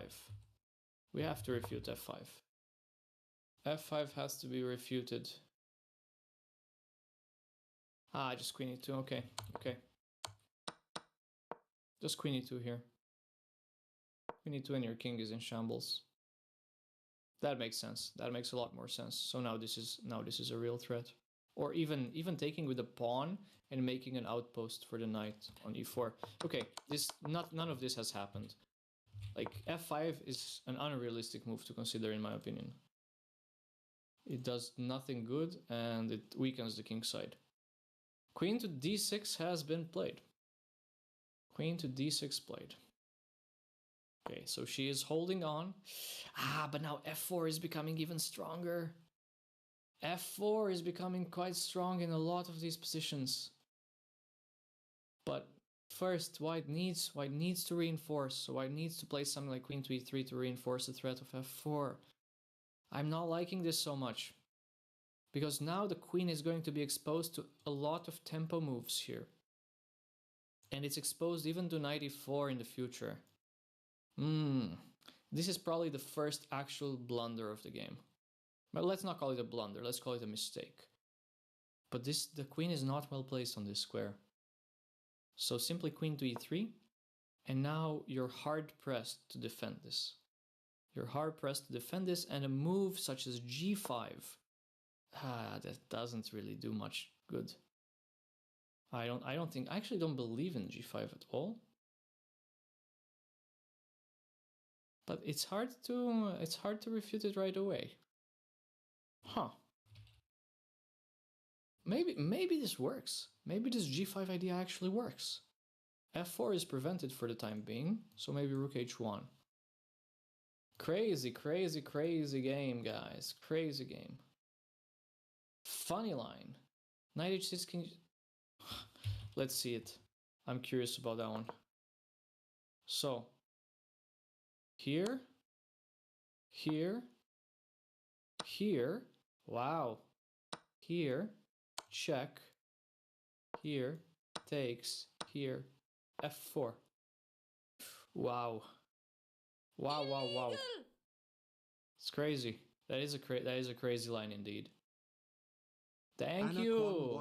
Thank you, Venus, for 10 months. Pikachu. Oh, thank you smile. for 10 months of sub. Wow. What is this? That is actual craziness. Is that good though? Is that good for white or good for black? Mathieu is under 5 minutes. Anna-Maja is on 16. Oh my gosh, this line with the queen sack is insane. This is insane. He's definitely calculating it. I can see it in his eyes. He is calculating it, guys. He is definitely calculating this.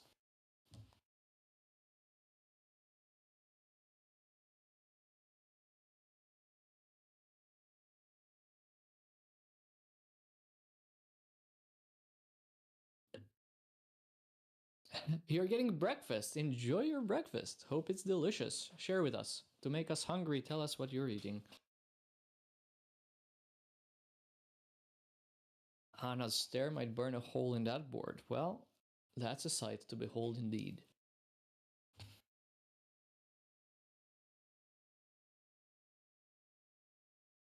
Blue Boy's time is actually not that late for him. For him, this like 10:30. 10:30 is nothing, man. You guys know Blue Boy doesn't really sleep. So for him, this is just the time when he begins his daily activities at 10:30 p.m. We have 74 viewers on YouTube. Hello, YouTube. And we have how many on Twitch? We have quite a bit more on Twitch, I believe. Let's see, where is it? We have 675. It's a lot. That's a lot. Thanks, guys, for being here. Hope you're enjoying the broadcast. This is a nice time slot because there aren't so many of the top chess streamers live, and we have some sort of a little monopoly on the OTB broadcasting in the morning. 2 minutes for Mathieu. Mathieu, what are you doing, man? You gotta make a move. Both players' accuracy hovering around 91%. So probably not enough to trigger a Kramnik investigation on Twitter yet. They have aptly managed to blunder down from 95 to 91, so they escape the close scrutiny of Big Vlad.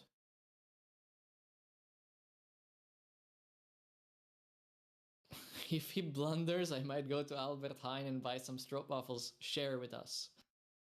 What's the move now? Now the move has been played queen to d2, which incidentally was the strongest move available. So queen to d2. Quite a good move. f4 is coming, and unless we play g5, which means we are pot committed, so to speak, to utilize poker terminology, g5 would make us pot committed to stopping this move f4. I don't see a good way of preventing white from gaining some initiative here. Oh yeah, I think g5. I think g5. We have to double down. It's funny because at higher depth, the engine seems to believe queen to d2 was a mistake. And now rook a to e8, obviously. How can you guys not see this? Obviously, rook a to e8 is the only move that saves black. What do you mean? What do you mean you cannot see it? So clearly I don't understand chess well enough. I suppose the point is that we just want to reinforce e5 and apply pressure on these files. It's too big brain of a move for me. Is bishop to g5 not more proactive? Bishop g5, f4, g takes f4, 5, here, here, here, here. I don't know if that was any good. I don't know if that was any good, but it's a fun line. Why does it lose? Why does bishop g5 lose? It just loses to knight takes h6. g5 played. Okay. So queen d6 was played, queen to d2, and now g5. We're pot committed. Oh, let's not be so negative in chat. She lost this match. Why do you think? Why do you think she lost this match? This can go any way. This is only like +1 now. But the problem with g5 is that you're making a huge hole on f5. Yeah, this is absolutely not the right moment to panic. This is chess. This is chess. You just have to keep your composure until the end. So knight e3 expected here. Knight e3 was actually played. Yeah, lost is a huge word here. This is just spamming like engine evaluations is not enough. When you're there playing the game, white probably has a feeling they have a slight initiative, but they don't know for sure they're winning. Plus, they're down a pawn. So, you know, when you're down a pawn, you don't feel like that you're winning, especially if the opponent still has the bishop pair. Feels like white is playing a blitz game. Correct. White is in the range of a blitz game at the moment. OG stroke. I'm just actually reading the command now for the first time. Active coach and player pick. Okay, who streams? Okay, don't see him and only hear voice. Okay, fine. It's a very good command. Thanks, Blue Boy. Knight f4 seems like a decent move. Yeah, it's very decent. Blundering a piece. Very, very, very strong. Thanks, Vlad, for the command. I didn't write it. I just told you some pieces of information and you concocted the final form of the command. How is knight f4? How do you guys come up with this stuff? You're not blundering a piece? Okay, show me. Teach me. Teach me, master. How am I getting the piece back?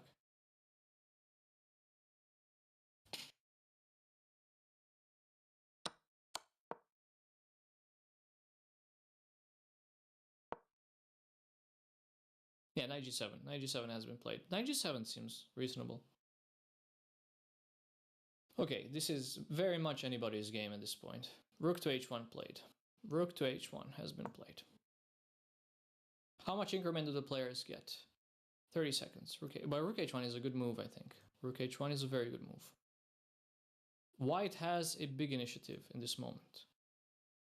The time situation is 2 minutes for white, 13 minutes for black.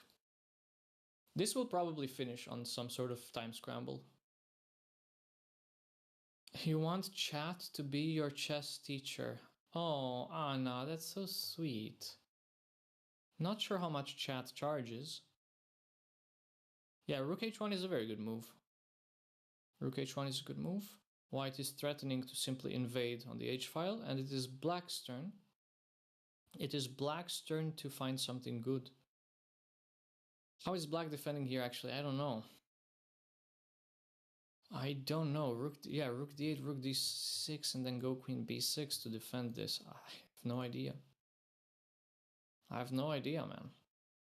This is tough. Chat is reasonable in pricing to it. That's right. That is right. h6 is feeling quite loose. Bishop f5, knight g4. Yeah, oh my gosh, this bishop f5, knight g4 is quite a strong idea as well. Bishop c8. Bishop c8 I think just encourages white's plan, maybe. I don't know. Something like this.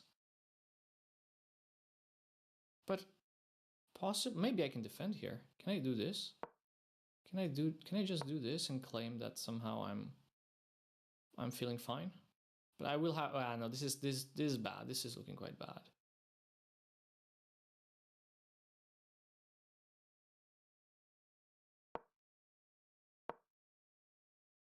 Wait a sec. Yeah, this is bad. This is quite bad. They don't take here. If they take here, I guess there's this move. They just take here instead. Yeah, this is quite bad because the knight would have access to e4 as well. Whew, guys, I'm not sure. I'm not sure what will happen. Just knight to g4 is also stronger. How do you defend? I don't know.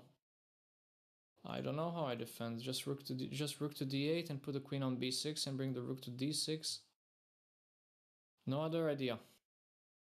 No other idea here, but still. It is black's turn to move. She's down to 11 minutes on the clock. Our position is compromised. Strategically, we are not doing well. I will agree with you. But the game is not over yet. White has some time trouble to deal with as well, more than black. So we can hope. We can still have some hopes. But this is definitely a tough position to play. And that scarf, when he has the scarf on, he's playing much better moves, yeah? Knight g4 immediately also. Is there time to do something on the queen side? No, we don't have time to do. We don't have time to do on the queen anything on the queen side. Because our pawns are kind of frozen at the moment. If we push a5, we blunder b5 with tempo. Maybe this move. Maybe I think bishop to f5 will be a strong move for white next. So we need to do something very immediate to defend. I see Rinkt is giving some suggestion. Rook a d8. Knight to g4. Queen to b6. Aha. Knight here. And presumably the idea is to discover the bishop somewhere? I don't know. I don't think you have to. I don't think you're doing that well here. I can probably even evacuate. I could probably escape with the king here. Oh, you want bishop? You want bishop f5? I don't like this so much. I just take. I don't like this. I think I'm safe here. I think I'm winning with black. No, but I'm just sacrificing here, and I have so much material. We have so much material here, I think. This is probably too much. Their ratings are above 2200 FIDE, both.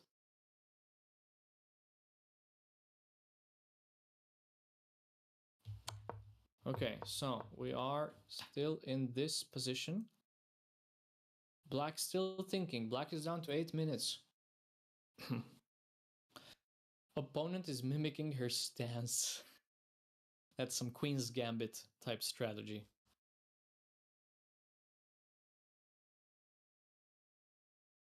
I don't know. In the line with bishop f5 and knight takes h6, I think black has too much material for white to be able to orchestrate an attack any longer.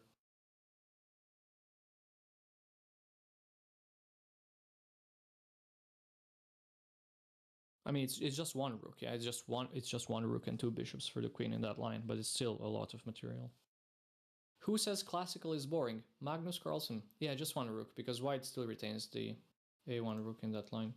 Bishop to c8 has been played, and this, I'm afraid, is not the best. So bishop to c8. And now white has to find, in order to make the position winning, it's time situation. Oh, sorry, I didn't read. 2 minutes. 2 minutes for white, 8 minutes for black. So white had to play bishop to f5, but instead he traded. Hello, Stryfus. So he traded right away. He didn't really think much. He's too low on time to calculate a lot. He took. So bishop c8, bishop takes c8, rook a takes c8. Ah, this is crazy, man. This is crazy. g4 was played. g4? What is g4 about? That gives a crucial tempo to us to defend. This actually gives us like crucial time. g4 I think is a bad move. It also covers this square for the knight. So now knight g4 will not be a threat. We're still in the game, guys. We are still in the game. Rook, does this work? Oh, that's a funny defense. Wait. Rook c6 works here? No way. No way. That's so funny. No way, because this happens here. Here now they take, and now they get the d5 square. Yeah, rook c6 is too cheesy. Rook c6 is actually a bit too cheesy. But nice candidate move to consider.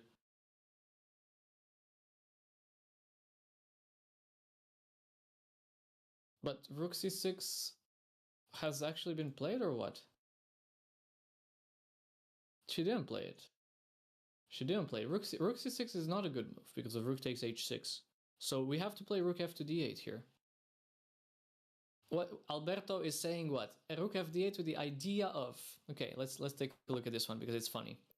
Rook f d8, rook h2, h5, g8.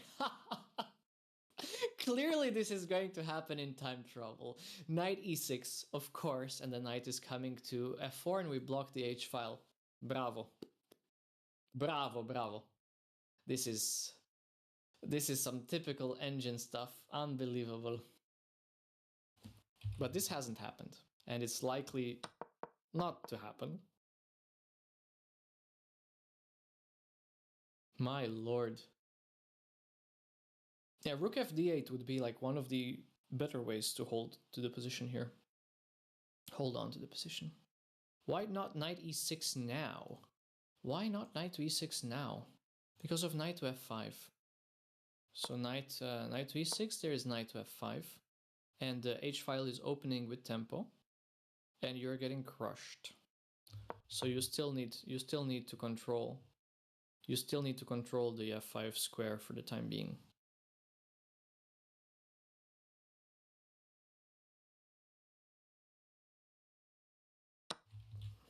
My lord, what a game. What a game. I don't know how this game is going to finish. And frankly, of course, I'm rooting for Anna and I hope she wins. But this has been very thrilling. This has been a thrilling game so far. And it's the reason why classical chess isn't really dead. Beautiful, beautiful game. No matter how it ends. Such deep strategic insights in the middle game. Clearly, I was not grasping a lot of them. And even with Engine, it's hard to explain some of the moves. But I think Anna still has a chance, and she's still very much in this. Pray for rook f to d8, now that she's down to 5 minutes and 30 seconds. White looks more comfortable here, that I agree with. Bleak, you are correct. Hey, Screws, you're back. You get to your specialty of fast chess. Yeah, well, that requires no thinking, but they still have 30-second increment. So, rook f d8, I suppose, can be found. It's not like outside the realm of possibility that rook f to d8 will be played here. But it's also not obvious that it will be played. So it is a possibility, and it would be the best move to make, but there's no guarantee. There are 0 guarantees with time trouble on the way here. We're down below 5 minutes for the first time since the beginning of the game. Clearly, we started the game with 1 hour and a half, so it would have been very difficult to drop under 5 minutes otherwise.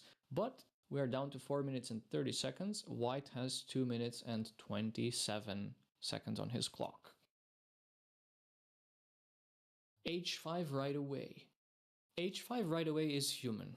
h5 right away seems quite human. We are trying to somehow block the h file for the attack. So could be played. Rook f d8, h5, both are reasonable moves. Everything else other than rook f to d8 or h5 is starting to go towards losing for black. She is looking troubled. Yes, the position is very difficult, and she's also in time trouble. It's nerve-wracking. It's absolutely nerve-wracking. She needs to play something soon. She's dropping under 4 minutes now. 3 minutes and 40 seconds and ticking down. Oh man, this is turning into a real-time scramble. They're probably going to play on increment. But she has had really good time management this game. So now that we're entering time trouble, it's becoming very nerve-wracking. No, Spicy, you don't know how chess works, just going by their human behavior. What do you mean you don't know how chess goes? You have given some good suggestions in the chat today, I think. Or not? Am I misremembering? It sounds like you know how chess works.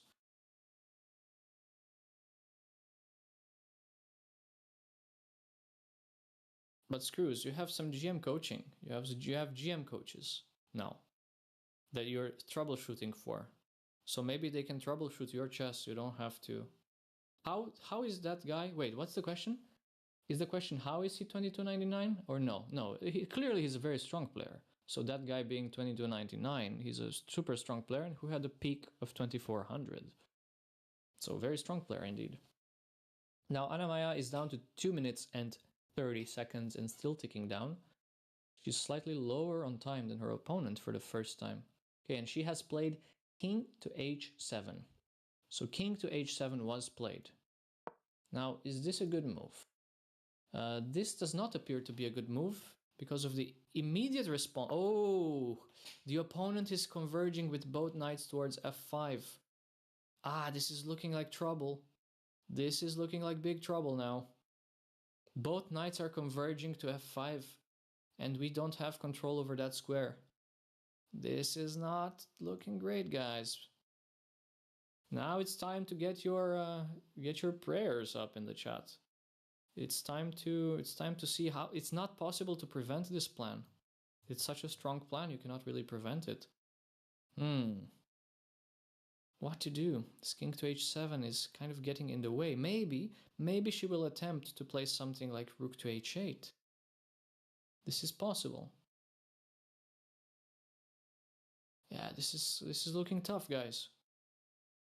Looking very tough. Maybe she underestimated this idea of knight. Yeah, so rook h8 has been played. As expected, rook to h8. You got a toothpaste ad, Nathaniel. Okay, that's interesting. I didn't know they had those on Twitch. Can we go rogue and play king g6, rook h8, and h5?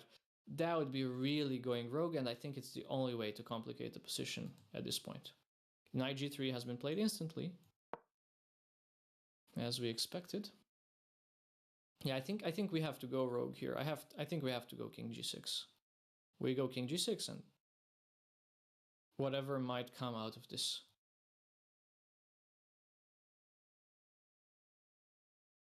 This is a very unusual position to get the king out to g6 like this and use the rook on h8 to defend h6. Not a very common pattern. What's the main reason they write down the moves? So that is the only official document relating to a game of chess. It's the document that proves a game has been played, and it's the document that you use to make draw claims for threefold repetition or for the 50-move rule, or to, bring forth any sort of dispute with the arbiter staff. Do they still have to write moves? Yes, there's a 30-second increment. They have to write every single move.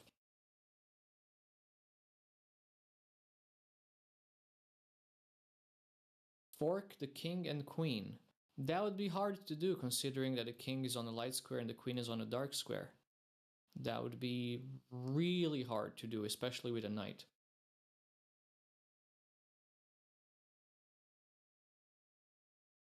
Usually the position reverts.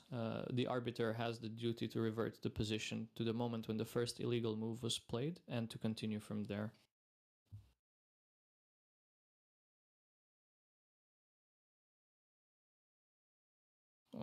So queen to g6 was played.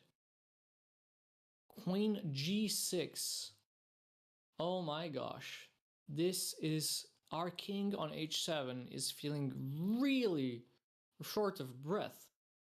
This king must evacuate somehow. And I do believe that the position is becoming increasingly difficult to play for black. It looks like white has a plan of rook h3 and rook a to h1 and then just start attacking, putting a knight on f5 also. So like rook here, oops, sorry, that's not how rooks move, I'm sorry. That's a nice way to move the rook all the way from a1 to h5, would be a cool superpower to have. But that's not how they move. Yeah, white's play, the problem is that white's play is very natural. All the moves are easy to find. Yeah, this is very difficult. Very, very difficult. Queen g6. Okay, now white is down to 1 minute. Anna-Maja has 2 minutes left, roughly. Rook to h3 has been played. Rook to h3. Okay. Okay, so that has been played. We are expecting king to g8. I suppose king to g8 was the reason why queen to g6 was played first. Funny that one of the best moves is a4. Yeah, it makes sense though to try and open another avenue for the attack.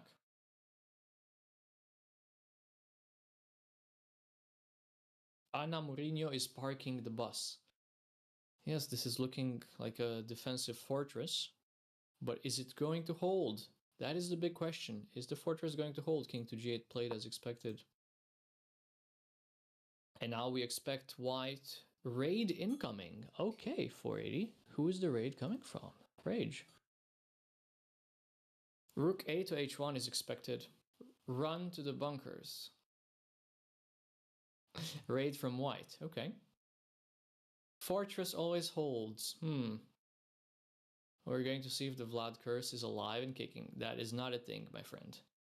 Everybody that's interacted with me in real life has been successfully increasing their elo consistently, even without a formal coaching agreement. You can accelerate that progress by doing lessons.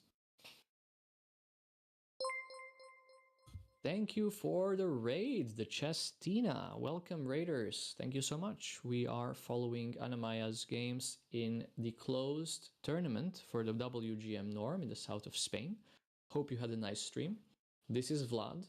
I'm just a commentator here, so I'm just in charge with providing bad jokes and semi-insightful commentary.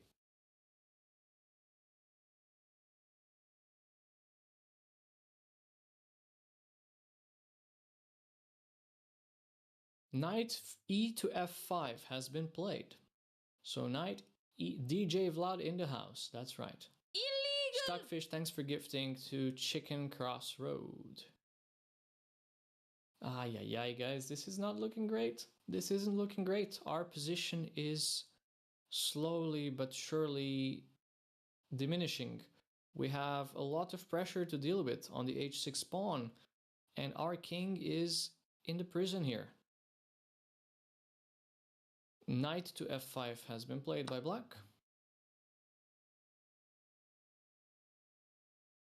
Oh wow, we have some emotes. Wow, Tina, that is an emote and a half. I like that one. That looks cool. What title for males is equal to WFM?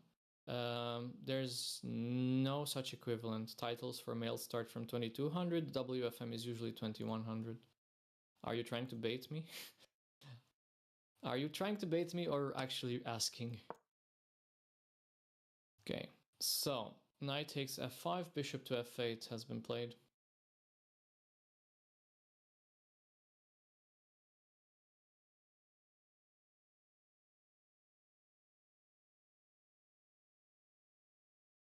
Okay, I guess rook a to h1 as expected.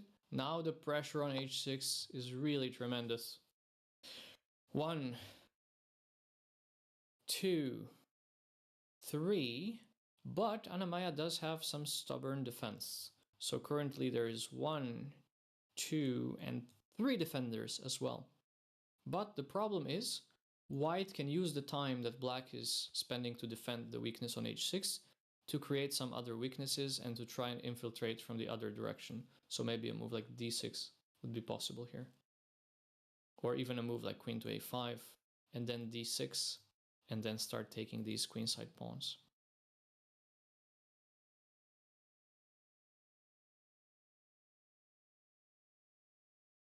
The d-pawn is an issue, agreed. Not Joel is going to commentate on the candidates. That's interesting. Didn't know that. Rook a to h1, rook to h7 has been played by Anna. Rook to h7. And now, wait a second. What is happening? What is happening here? Oh, this is happening. You have some issues in the variation with takes, and at the end you have the fork. In which case the D pawn will decide a game.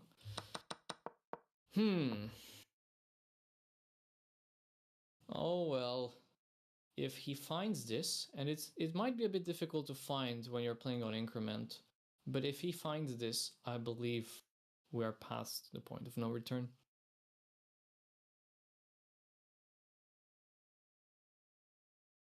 Does he find? He looks like he's going to play it. He looks like he's gonna play it. He looks like he's gonna play it, guys. No, he doesn't. He goes queen a5. He goes queen a5. Okay. Queen to a5 played. Vlad, where's your positivity sandwich? Go make me one.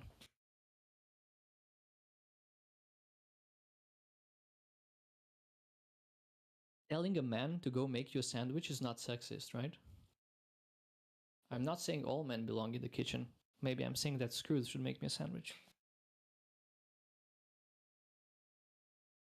But please include a lot of positivity. Like, I want less mayo, less lettuce, and more positivity in the sandwich. Come on, flag him. What did she play? She played the move queen to f6, and then followed the move d6. Okay, guys, I'm not reading chat. I actually need to follow the PGN now, so I can provide you with real-time updates about what's happening on the board. So queen f6, d6 was played. We are very successfully avoiding getting our queen forked. So that's good. That is a positive. That is a positive. Both sides under 1 minute now. White has 45 seconds. Anna has 37 and ticking. Yeah, we'll try to get... what happened? Rook to a8. Rook to a8 was played. Let's go. Rook a8. Not a bad move. Not a bad move at all.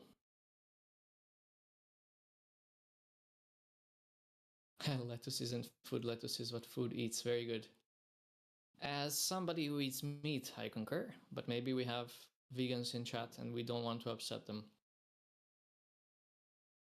Rook a8. Oof, what is happening? White is down to 15 seconds. Let's hope he flags. Is he going to flag here? Or is he going to play a move? I don't know what to watch. Am I watching the video or am I watching the PGN source?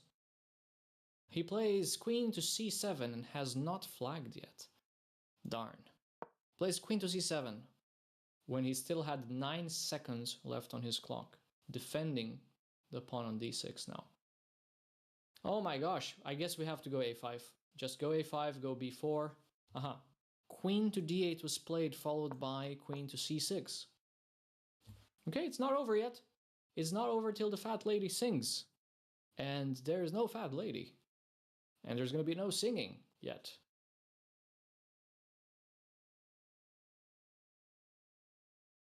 So maybe rook a7 with the idea to bring the rook over here. But the problem is h6 drops. And now it feels like this is football commentary. This is not chess commentary anymore. This is like a football game. Welcome to the stadium here in the south of Spain, near Sevilla, where we have Real Betis playing against Athletic de Bilbao. And Bilbao has scored, well, right now, if you read the scoreboard, it's plus 4.8. What does that mean?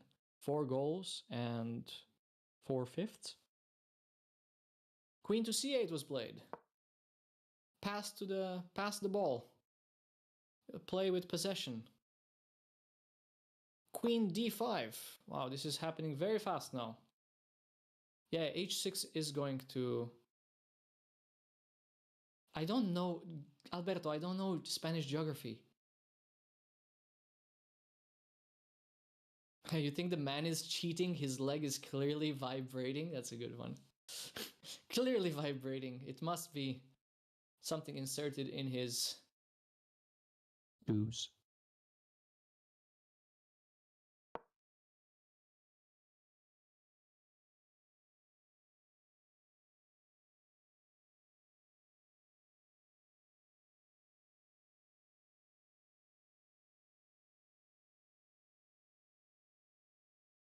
No, for now she's defending very well. She's defending well. She hasn't given up yet. Of course, the fighting spirit is great. So it ain't over, as we said earlier. And of course, being a time scramble, you expect inaccuracies to exist from both players. And until white gets to break through, this game is still alive and kicking, like the polar bear system. And if you don't know what I'm talking about, the polar bear system is a series of videos on YouTube by a grandmaster from Iceland. And it starts with the move f4, so you can check that during your time. Like maybe between the rounds. Don't check the polar bear system on YouTube right now, because the game is still happening. Okay, so queen takes e5 happened. Queen takes e5. What are we going to play here? Are we going to play queen to e6 and hope to trade queens? Yes, this is exactly what is happening. Queen to e6. Okay, she's at least fighting to go into the endgame.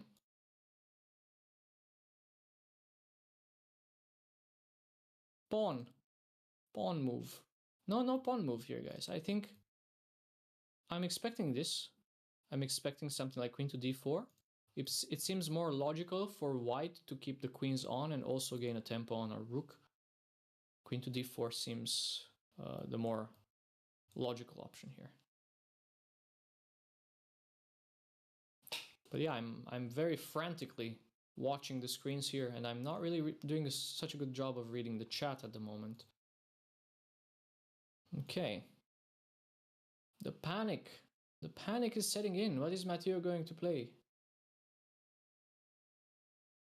They're both on increment. Queen to d4 played as expected. Now pawn to f6. Actually, that's an interesting way to hold.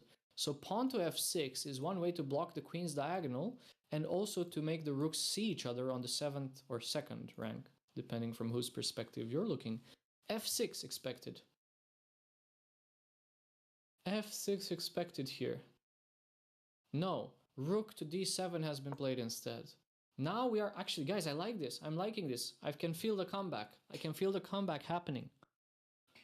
Will white play e5 though? If white plays e5, then we will not be able to gain this pawn back. And e5, f6 is expected to happen on the board. Hasn't happened yet. But e5 is pretty much an automatic move here if you play with the white pieces. And f6 is a reasonable response in return. So there aren't so many reasonable moves. You think your heart rate might be higher than theirs. Same for this commentator. Same here. So e5 has been played and f6 as anticipated. This looked forced. This looked forced, but now the problem is rook to e3. Rook to e3, and it's actually white who possesses a trigger on the e-file. He took. Instead he took on f6. And now I guess we're going to sacrifice an exchange. Yeah, I guess we're sacrificing an exchange on d6 and taking with the rook to eliminate this strong knight from f5. He took pawn, yes. Pawn was taken. What to do? What to do, chat? We cannot really play bishop takes d6 because there are some ideas with rook to d1 and we're pinned and it's not looking so pleasant. But actually, that pin is not so dangerous, is it? Because we're still Oops, that's not how pieces move. That's how drunk pieces move. If we take bishop d6, I think this is fine, yeah? We can unpin, in fact. We should be able to unpin. Unless I'm missing some... maybe I'm missing this, yeah? Am I missing this? Yeah, this is bad for us, I guess. It's looking pretty bleak. It is looking pretty bleak. What happened? She played king to f7, blockading. Man, this king is a valiant fighter. This king is a super valiant fighter. But now the queen is kind of trapped between a rock and a hard place. And after a move like rook to e3, we have to take on f6. Oi, this is... I think our queen is a bit trapped. This knight on f5 is a complete monster against the bishop on f8, dominating it in fact.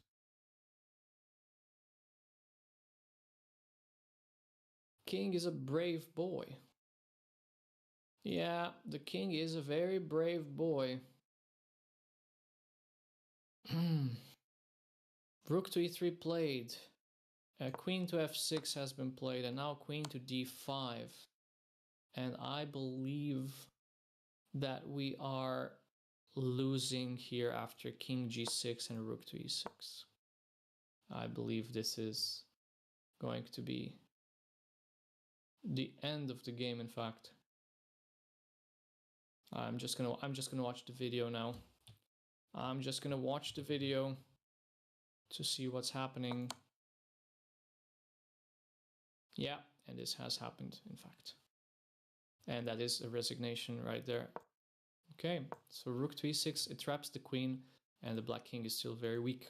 So, tough game, not the outcome we wanted, but the game was really, really sharp, and there are some positives to be taken away.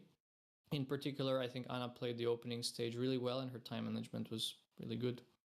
So, I guess I'm gonna wait for her to join the call back now. How long was that? This game took roughly 3 hours and 45 minutes. So my expectation was 3 hours and a half. So we went a bit longer than I thought, but it's normal. Yeah, this was a good and sharp game. This is 90 plus 30, correct?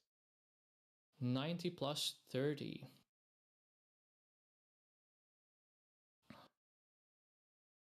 They're after the shoes again. Do you think so? I don't believe so. I don't believe that is the case.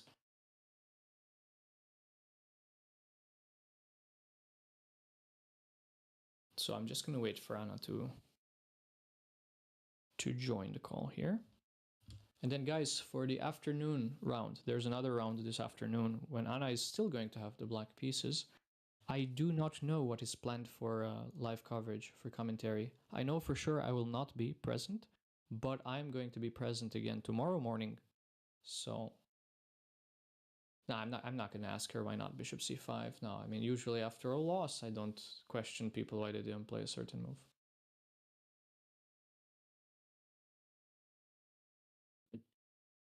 Hello. Wait, why can't I hear her?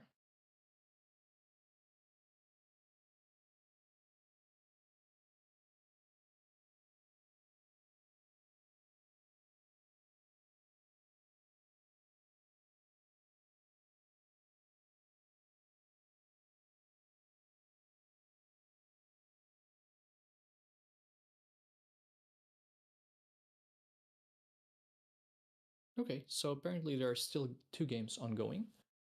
I was thinking, oh, I had a thought. Maybe this is a bit of a wild thought to even try and take a look at the position from the other ongoing games. So we have Zahara against Camille. They're still playing. That is a pawn endgame. And it looks like black is going to win very shortly there. And, well, it looks like only 1 game is ongoing still. Black should win that one.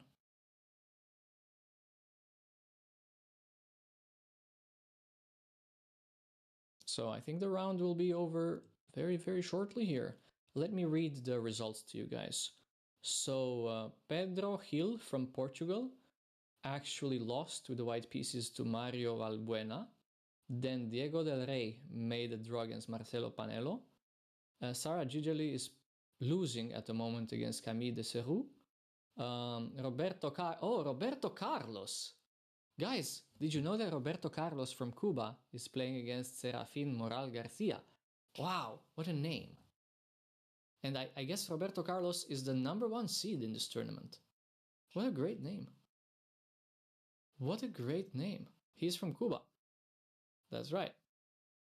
Okay, so their last remaining game should finish very, very soon. It's a clearly losing pawn endgame for white there. Just, basically black has an extra passed pawn and she's going to make a queen soon. I guess we're waiting for that game to finish and then Anna will rejoin the call.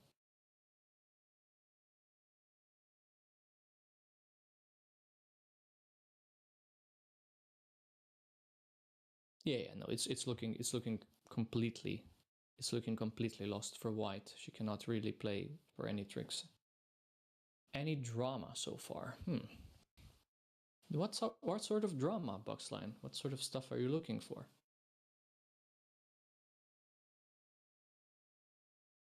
Is there a link to the tournament results someplace? I'm sure there's a chess results link.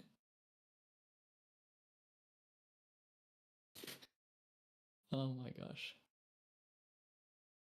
Yeah, so I guess the questions about the stream I cannot answer. I will let chat answer that about the stream. The quality of the video is very good.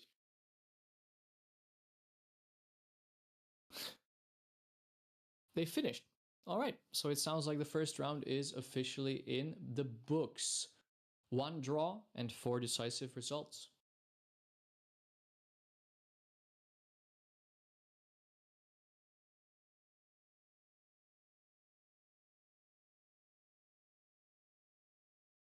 Yeah, so if you look in the far distance, you see that the other 2 girls finished their game and they're getting their belongings and leaving the playing hall, presumably.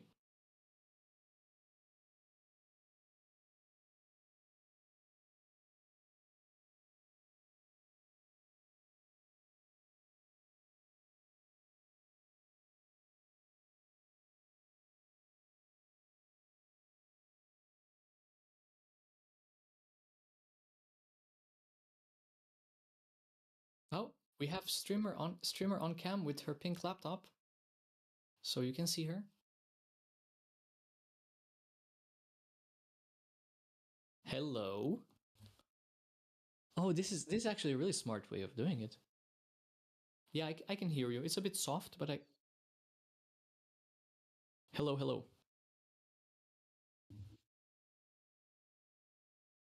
No, there was no sound coming through your mic, and I also took my headphones off for most of the commentary, so even if there was any sound, I didn't hear it. But apparently chat cannot hear you at the moment. So Minute. Hello, chat. They should hear me now. Oh, but the camera is glitching. I'm sorry. oh yeah, I guess you're tabbing out or something. That makes sense. Yeah. Yeah, exactly. It's hard with one screen. But hello, I'm here. I have arrived. What a game. What happened? Wow, this game was crazy. Like even with some engine lies being given in the chat, I was not understanding half of them. Oh, I didn't expect knight e3. Like I was like, he has to go back or play rook c1, and then he hit me with knight e3. I thought, what? Yeah, that queen c7, queen a5 maneuver was interesting, but I guess g6 was the moment when the initiative evaporated slightly when you played g6. What should I have done there? Like bishop c5, bishop c5, and in case of knight f5, you can push b4 right away. So my king is still on e8, right? Yes, you haven't castled yet. Yeah, That's right. I've seen those lines, but I was like, I can't do that. Like, I need to play a bit more safe. Yeah, so the moment that g6 was played, it felt like the initiative turned over, and chat was mostly critical about his move h5, but actually his move h5 seems really clever when you look deeper into it. Yeah, I was like, what is this? Like, where did this come from? And then knight g4, I was like, it's actually not so clear. Because he has knight h6, knight f5, and I'm like, huh? But he definitely missed some chances, right? Like, at the end, there was this rook takes h, or like knight takes h6 is winning or something. Yeah. He missed even like rook takes h6, and then there's knight e7 check. Yeah, I was like, oh, why did I allow this? And then he didn't play it. I was so lucky. But I was like, okay, I'm still lost probably in that position. This knight on f5 is such a huge monster. Like you cannot dislodge that knight. It's positionally over, I guess. I tried to like give up the h6 pawn somehow, but too many tactics and like I have basically a rook that is free to move around, but I couldn't. If it was on a8 still, maybe I could have played a5 or something, but it probably doesn't matter. Yeah, I actually don't know. So like when you played queen c7 and then queen a5, my original impression was that the queen actually sits better on b6 of all squares. Yeah. But then I realized, wait a second, this queen a5 is quite clever it also made him think quite a long True. time there. True. Like it really tanked his clock, so that was also, I guess, psychologically good. But yeah, it didn't work out. I don't know. But this guy is a tough opponent. I mean, he was playing so well in time trouble at the end. Yeah, yeah. I really felt like I was being outplayed. Yeah. Even like at the start, the moves he was seeing, I was so proud of my move B5, and then that's it.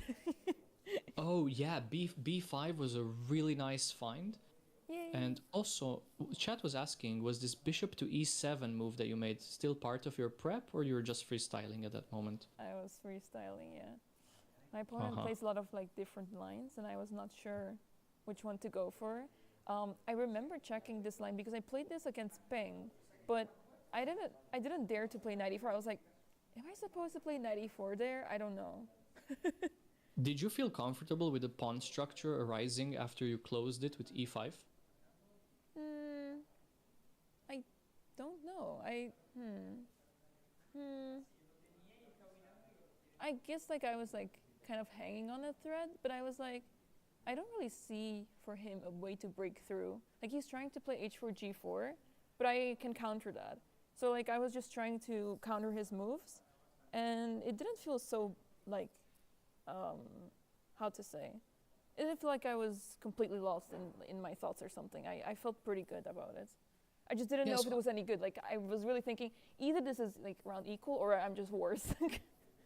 When you took on d5 and you opened the c file, my impression was this is actually good for black. You have a clear plan of how to put more pressure on d5. And after that b5, queen d3, a6, what did he play there? He played queen. There was queen. Knight move, knight f1. No. He played knight d2, right? Oh, okay, yeah. Or something like that. Yeah, I don't have the PGN in front of me because I'm actually watching the Twitch stream right now. So, yeah, I guess it's in classroom, that was right? that was an important moment. But knight d2 by him was very inaccurate, in fact. Wait, can I check in classroom? Or I'll just play around. Whoa, there's a lot of moves. There's a lot of stuff. Yeah.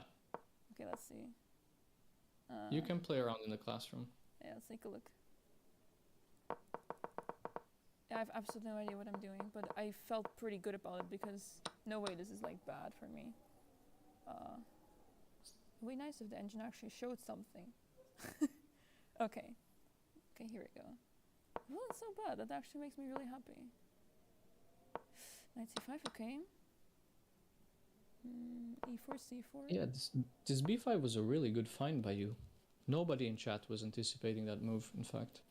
Well, it took me some time. Like I was like, I need to do something, but I don't know what. And then it suddenly hit me. I can play b5, but because if I can play that move, then I'm just better. Otherwise, it's a little rough. So here, okay, here things start to fall apart. Well, fall apart. H5. Yeah, in hindsight, H5 is so logical to just put up this setup. Yeah. It makes sense. I mean, I was thinking long term, the setup that I was thinking is that you would play like queen b6, bishop c5, then go for something like short castle, knight e8, knight d6. And in the moment when you get the knight on d6 and your queen and bishop are aligned on a dark diagonal, it seemed like white had minimal counterplay, in fact. True. Yeah, it makes so much sense to play h5 here. I just like erase that from my memory because of like earlier it would make no sense to play h5, but now it actually makes so much sense. My idea was basically to like trade off the light squared bishops with bishop c8 at some point, and then to maneuver the knight through d7, c5, and wherever I get to. Yeah. That's what you were aiming to do. Yeah, but with h5 this is also like working just fine, so I should have just played h5 and then g6 and just like shut down the whole king side. Oh, are those the Nakamura arrows that I drew? Or I think these are the arrows that I put just during drew them, yeah. Wow, knight e3. And any other move? Okay, any other move is fine too. But knight e3 is, I think, the most challenging because it basically proves my queen a5 move was a waste of time. Yeah, so yeah, but there's this crazy stuff with knight takes knight e3, knight takes e4, which is, getting really crazy. Yeah. I did think about this, but I thought it goes into some position that is not favorable for me. I saw this. It's in knight d4, rook c1, and blah. Yeah, it's really complicated there. Yeah, no, I just have no control of the c file. Rook c7 comes in, and it's just worse. It's actually crazy that it's like not that bad or something like throughout the game until time scramble, I guess. So yeah, bishop b4 was also on my mind, but I didn't like it. What else? So I played g6. Yeah, still fine, I Yeah. guess.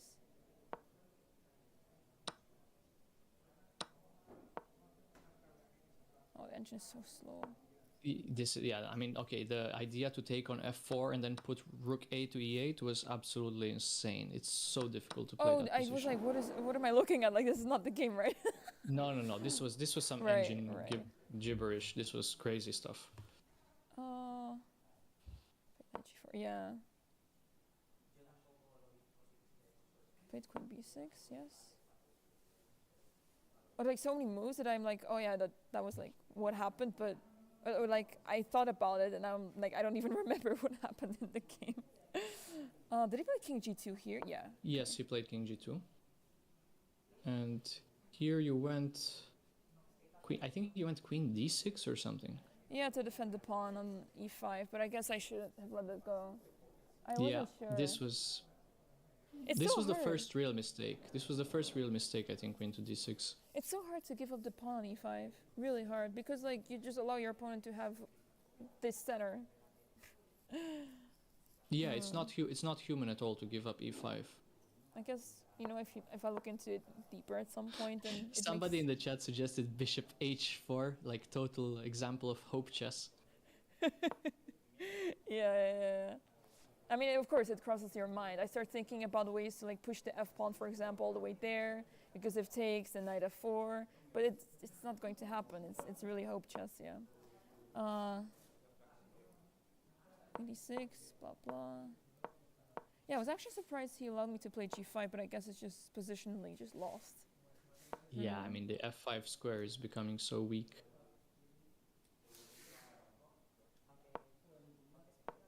Wait.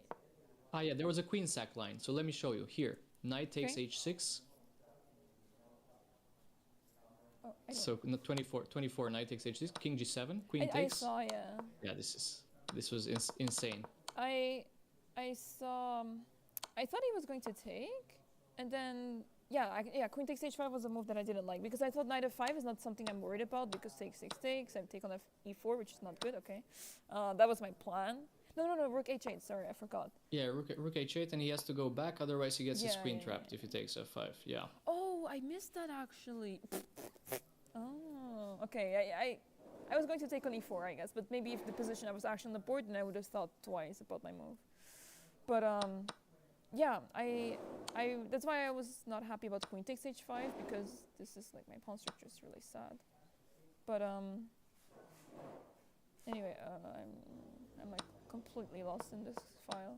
Yeah, the end game was like once he got his knight on f5 and your bishop is on f8, it's pretty much a matter of time until he breaks through.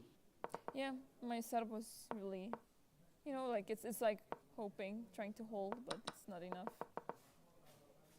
Hey, the game was really like the game was rich in ideas. It was a nice game. I'm happy about the game because like my preparation was pretty much non-existent, so like I was really happy that I was able to have like a fight, you know, and I had actually like a really good position out of the opening pretty much, even though I have zero idea what I'm doing. Like I don't play this. The fact you played knight f6 and he started thinking on move 2 was really what got us pretty amused in the chat. Yeah, because I don't play this. Yeah, so he was Like- actually thinking on move 2 of a very normal opening. Yeah, that's why. Okay, it's kind of funny. Like at the board, I was still thinking what to do. Oh, you're like Kanye, you're like Eminem with freestyling. You just go at the board and you just rattle the moves off. I was still unsure. Like, I mean, all the sorts of ideas go in your head, but I'm like, I don't know what I want to do. Because I can play this, I can play that, but I'll have this position. And then, I don't know, like, I remember you put in d4, knight f6, and I was like, I'm going for it. I don't know what's going to happen, but we'll see. Oh my God, that is a hilarious backstory. That is actually a hilarious backstory. Not gonna lie. I mean, it was part of my. It was either d5 or knight f6, right? But I was like, okay, I'm going to do it, and we'll see what happens. Yeah. Honestly, you got a really playable position in the early middle game, so yeah, good one. Yeah, it was good. I hope it was fun to commentate. Hope chat was nice. I don't see Chat right was very supportive and very nice. I have we got nobody banned from the chat, no timeouts. Everything was perfect. That's amazing. Yay. Yeah, so Yeah. I guess for the afternoon round, how much time to go until the afternoon round begins? It's basically 3 hours. I'm so sorry about the camera. Oh, don't worry. I mean, people have seen me for the past 4 hours. They don't need to see me more. Yeah. I'm going to get something to eat and get some rest. Yeah. Okay, but I'm glad that sounds everything good, worked out. Anna. I'm glad that the stream worked. Yay! Sounds good. So hope you got somebody lined up for afternoon coverage, and I'll see you and stream chat tomorrow morning for the morning round. Yes, thank you, Vlad. Thanks so much. Thanks, Anna. Bye. Have a good rest. Bye. Bye, chat. You guys can like rate someone. You guys are there. You guys can rate someone. I'll just end the stream over here. But thanks for watching, guys. Thanks for watching. Thanks for the support. I hope it was fun. I had a good time. I was really like into it, but it was not enough. So we go next. We're back in 3 hours from now. 3 hours. So see you.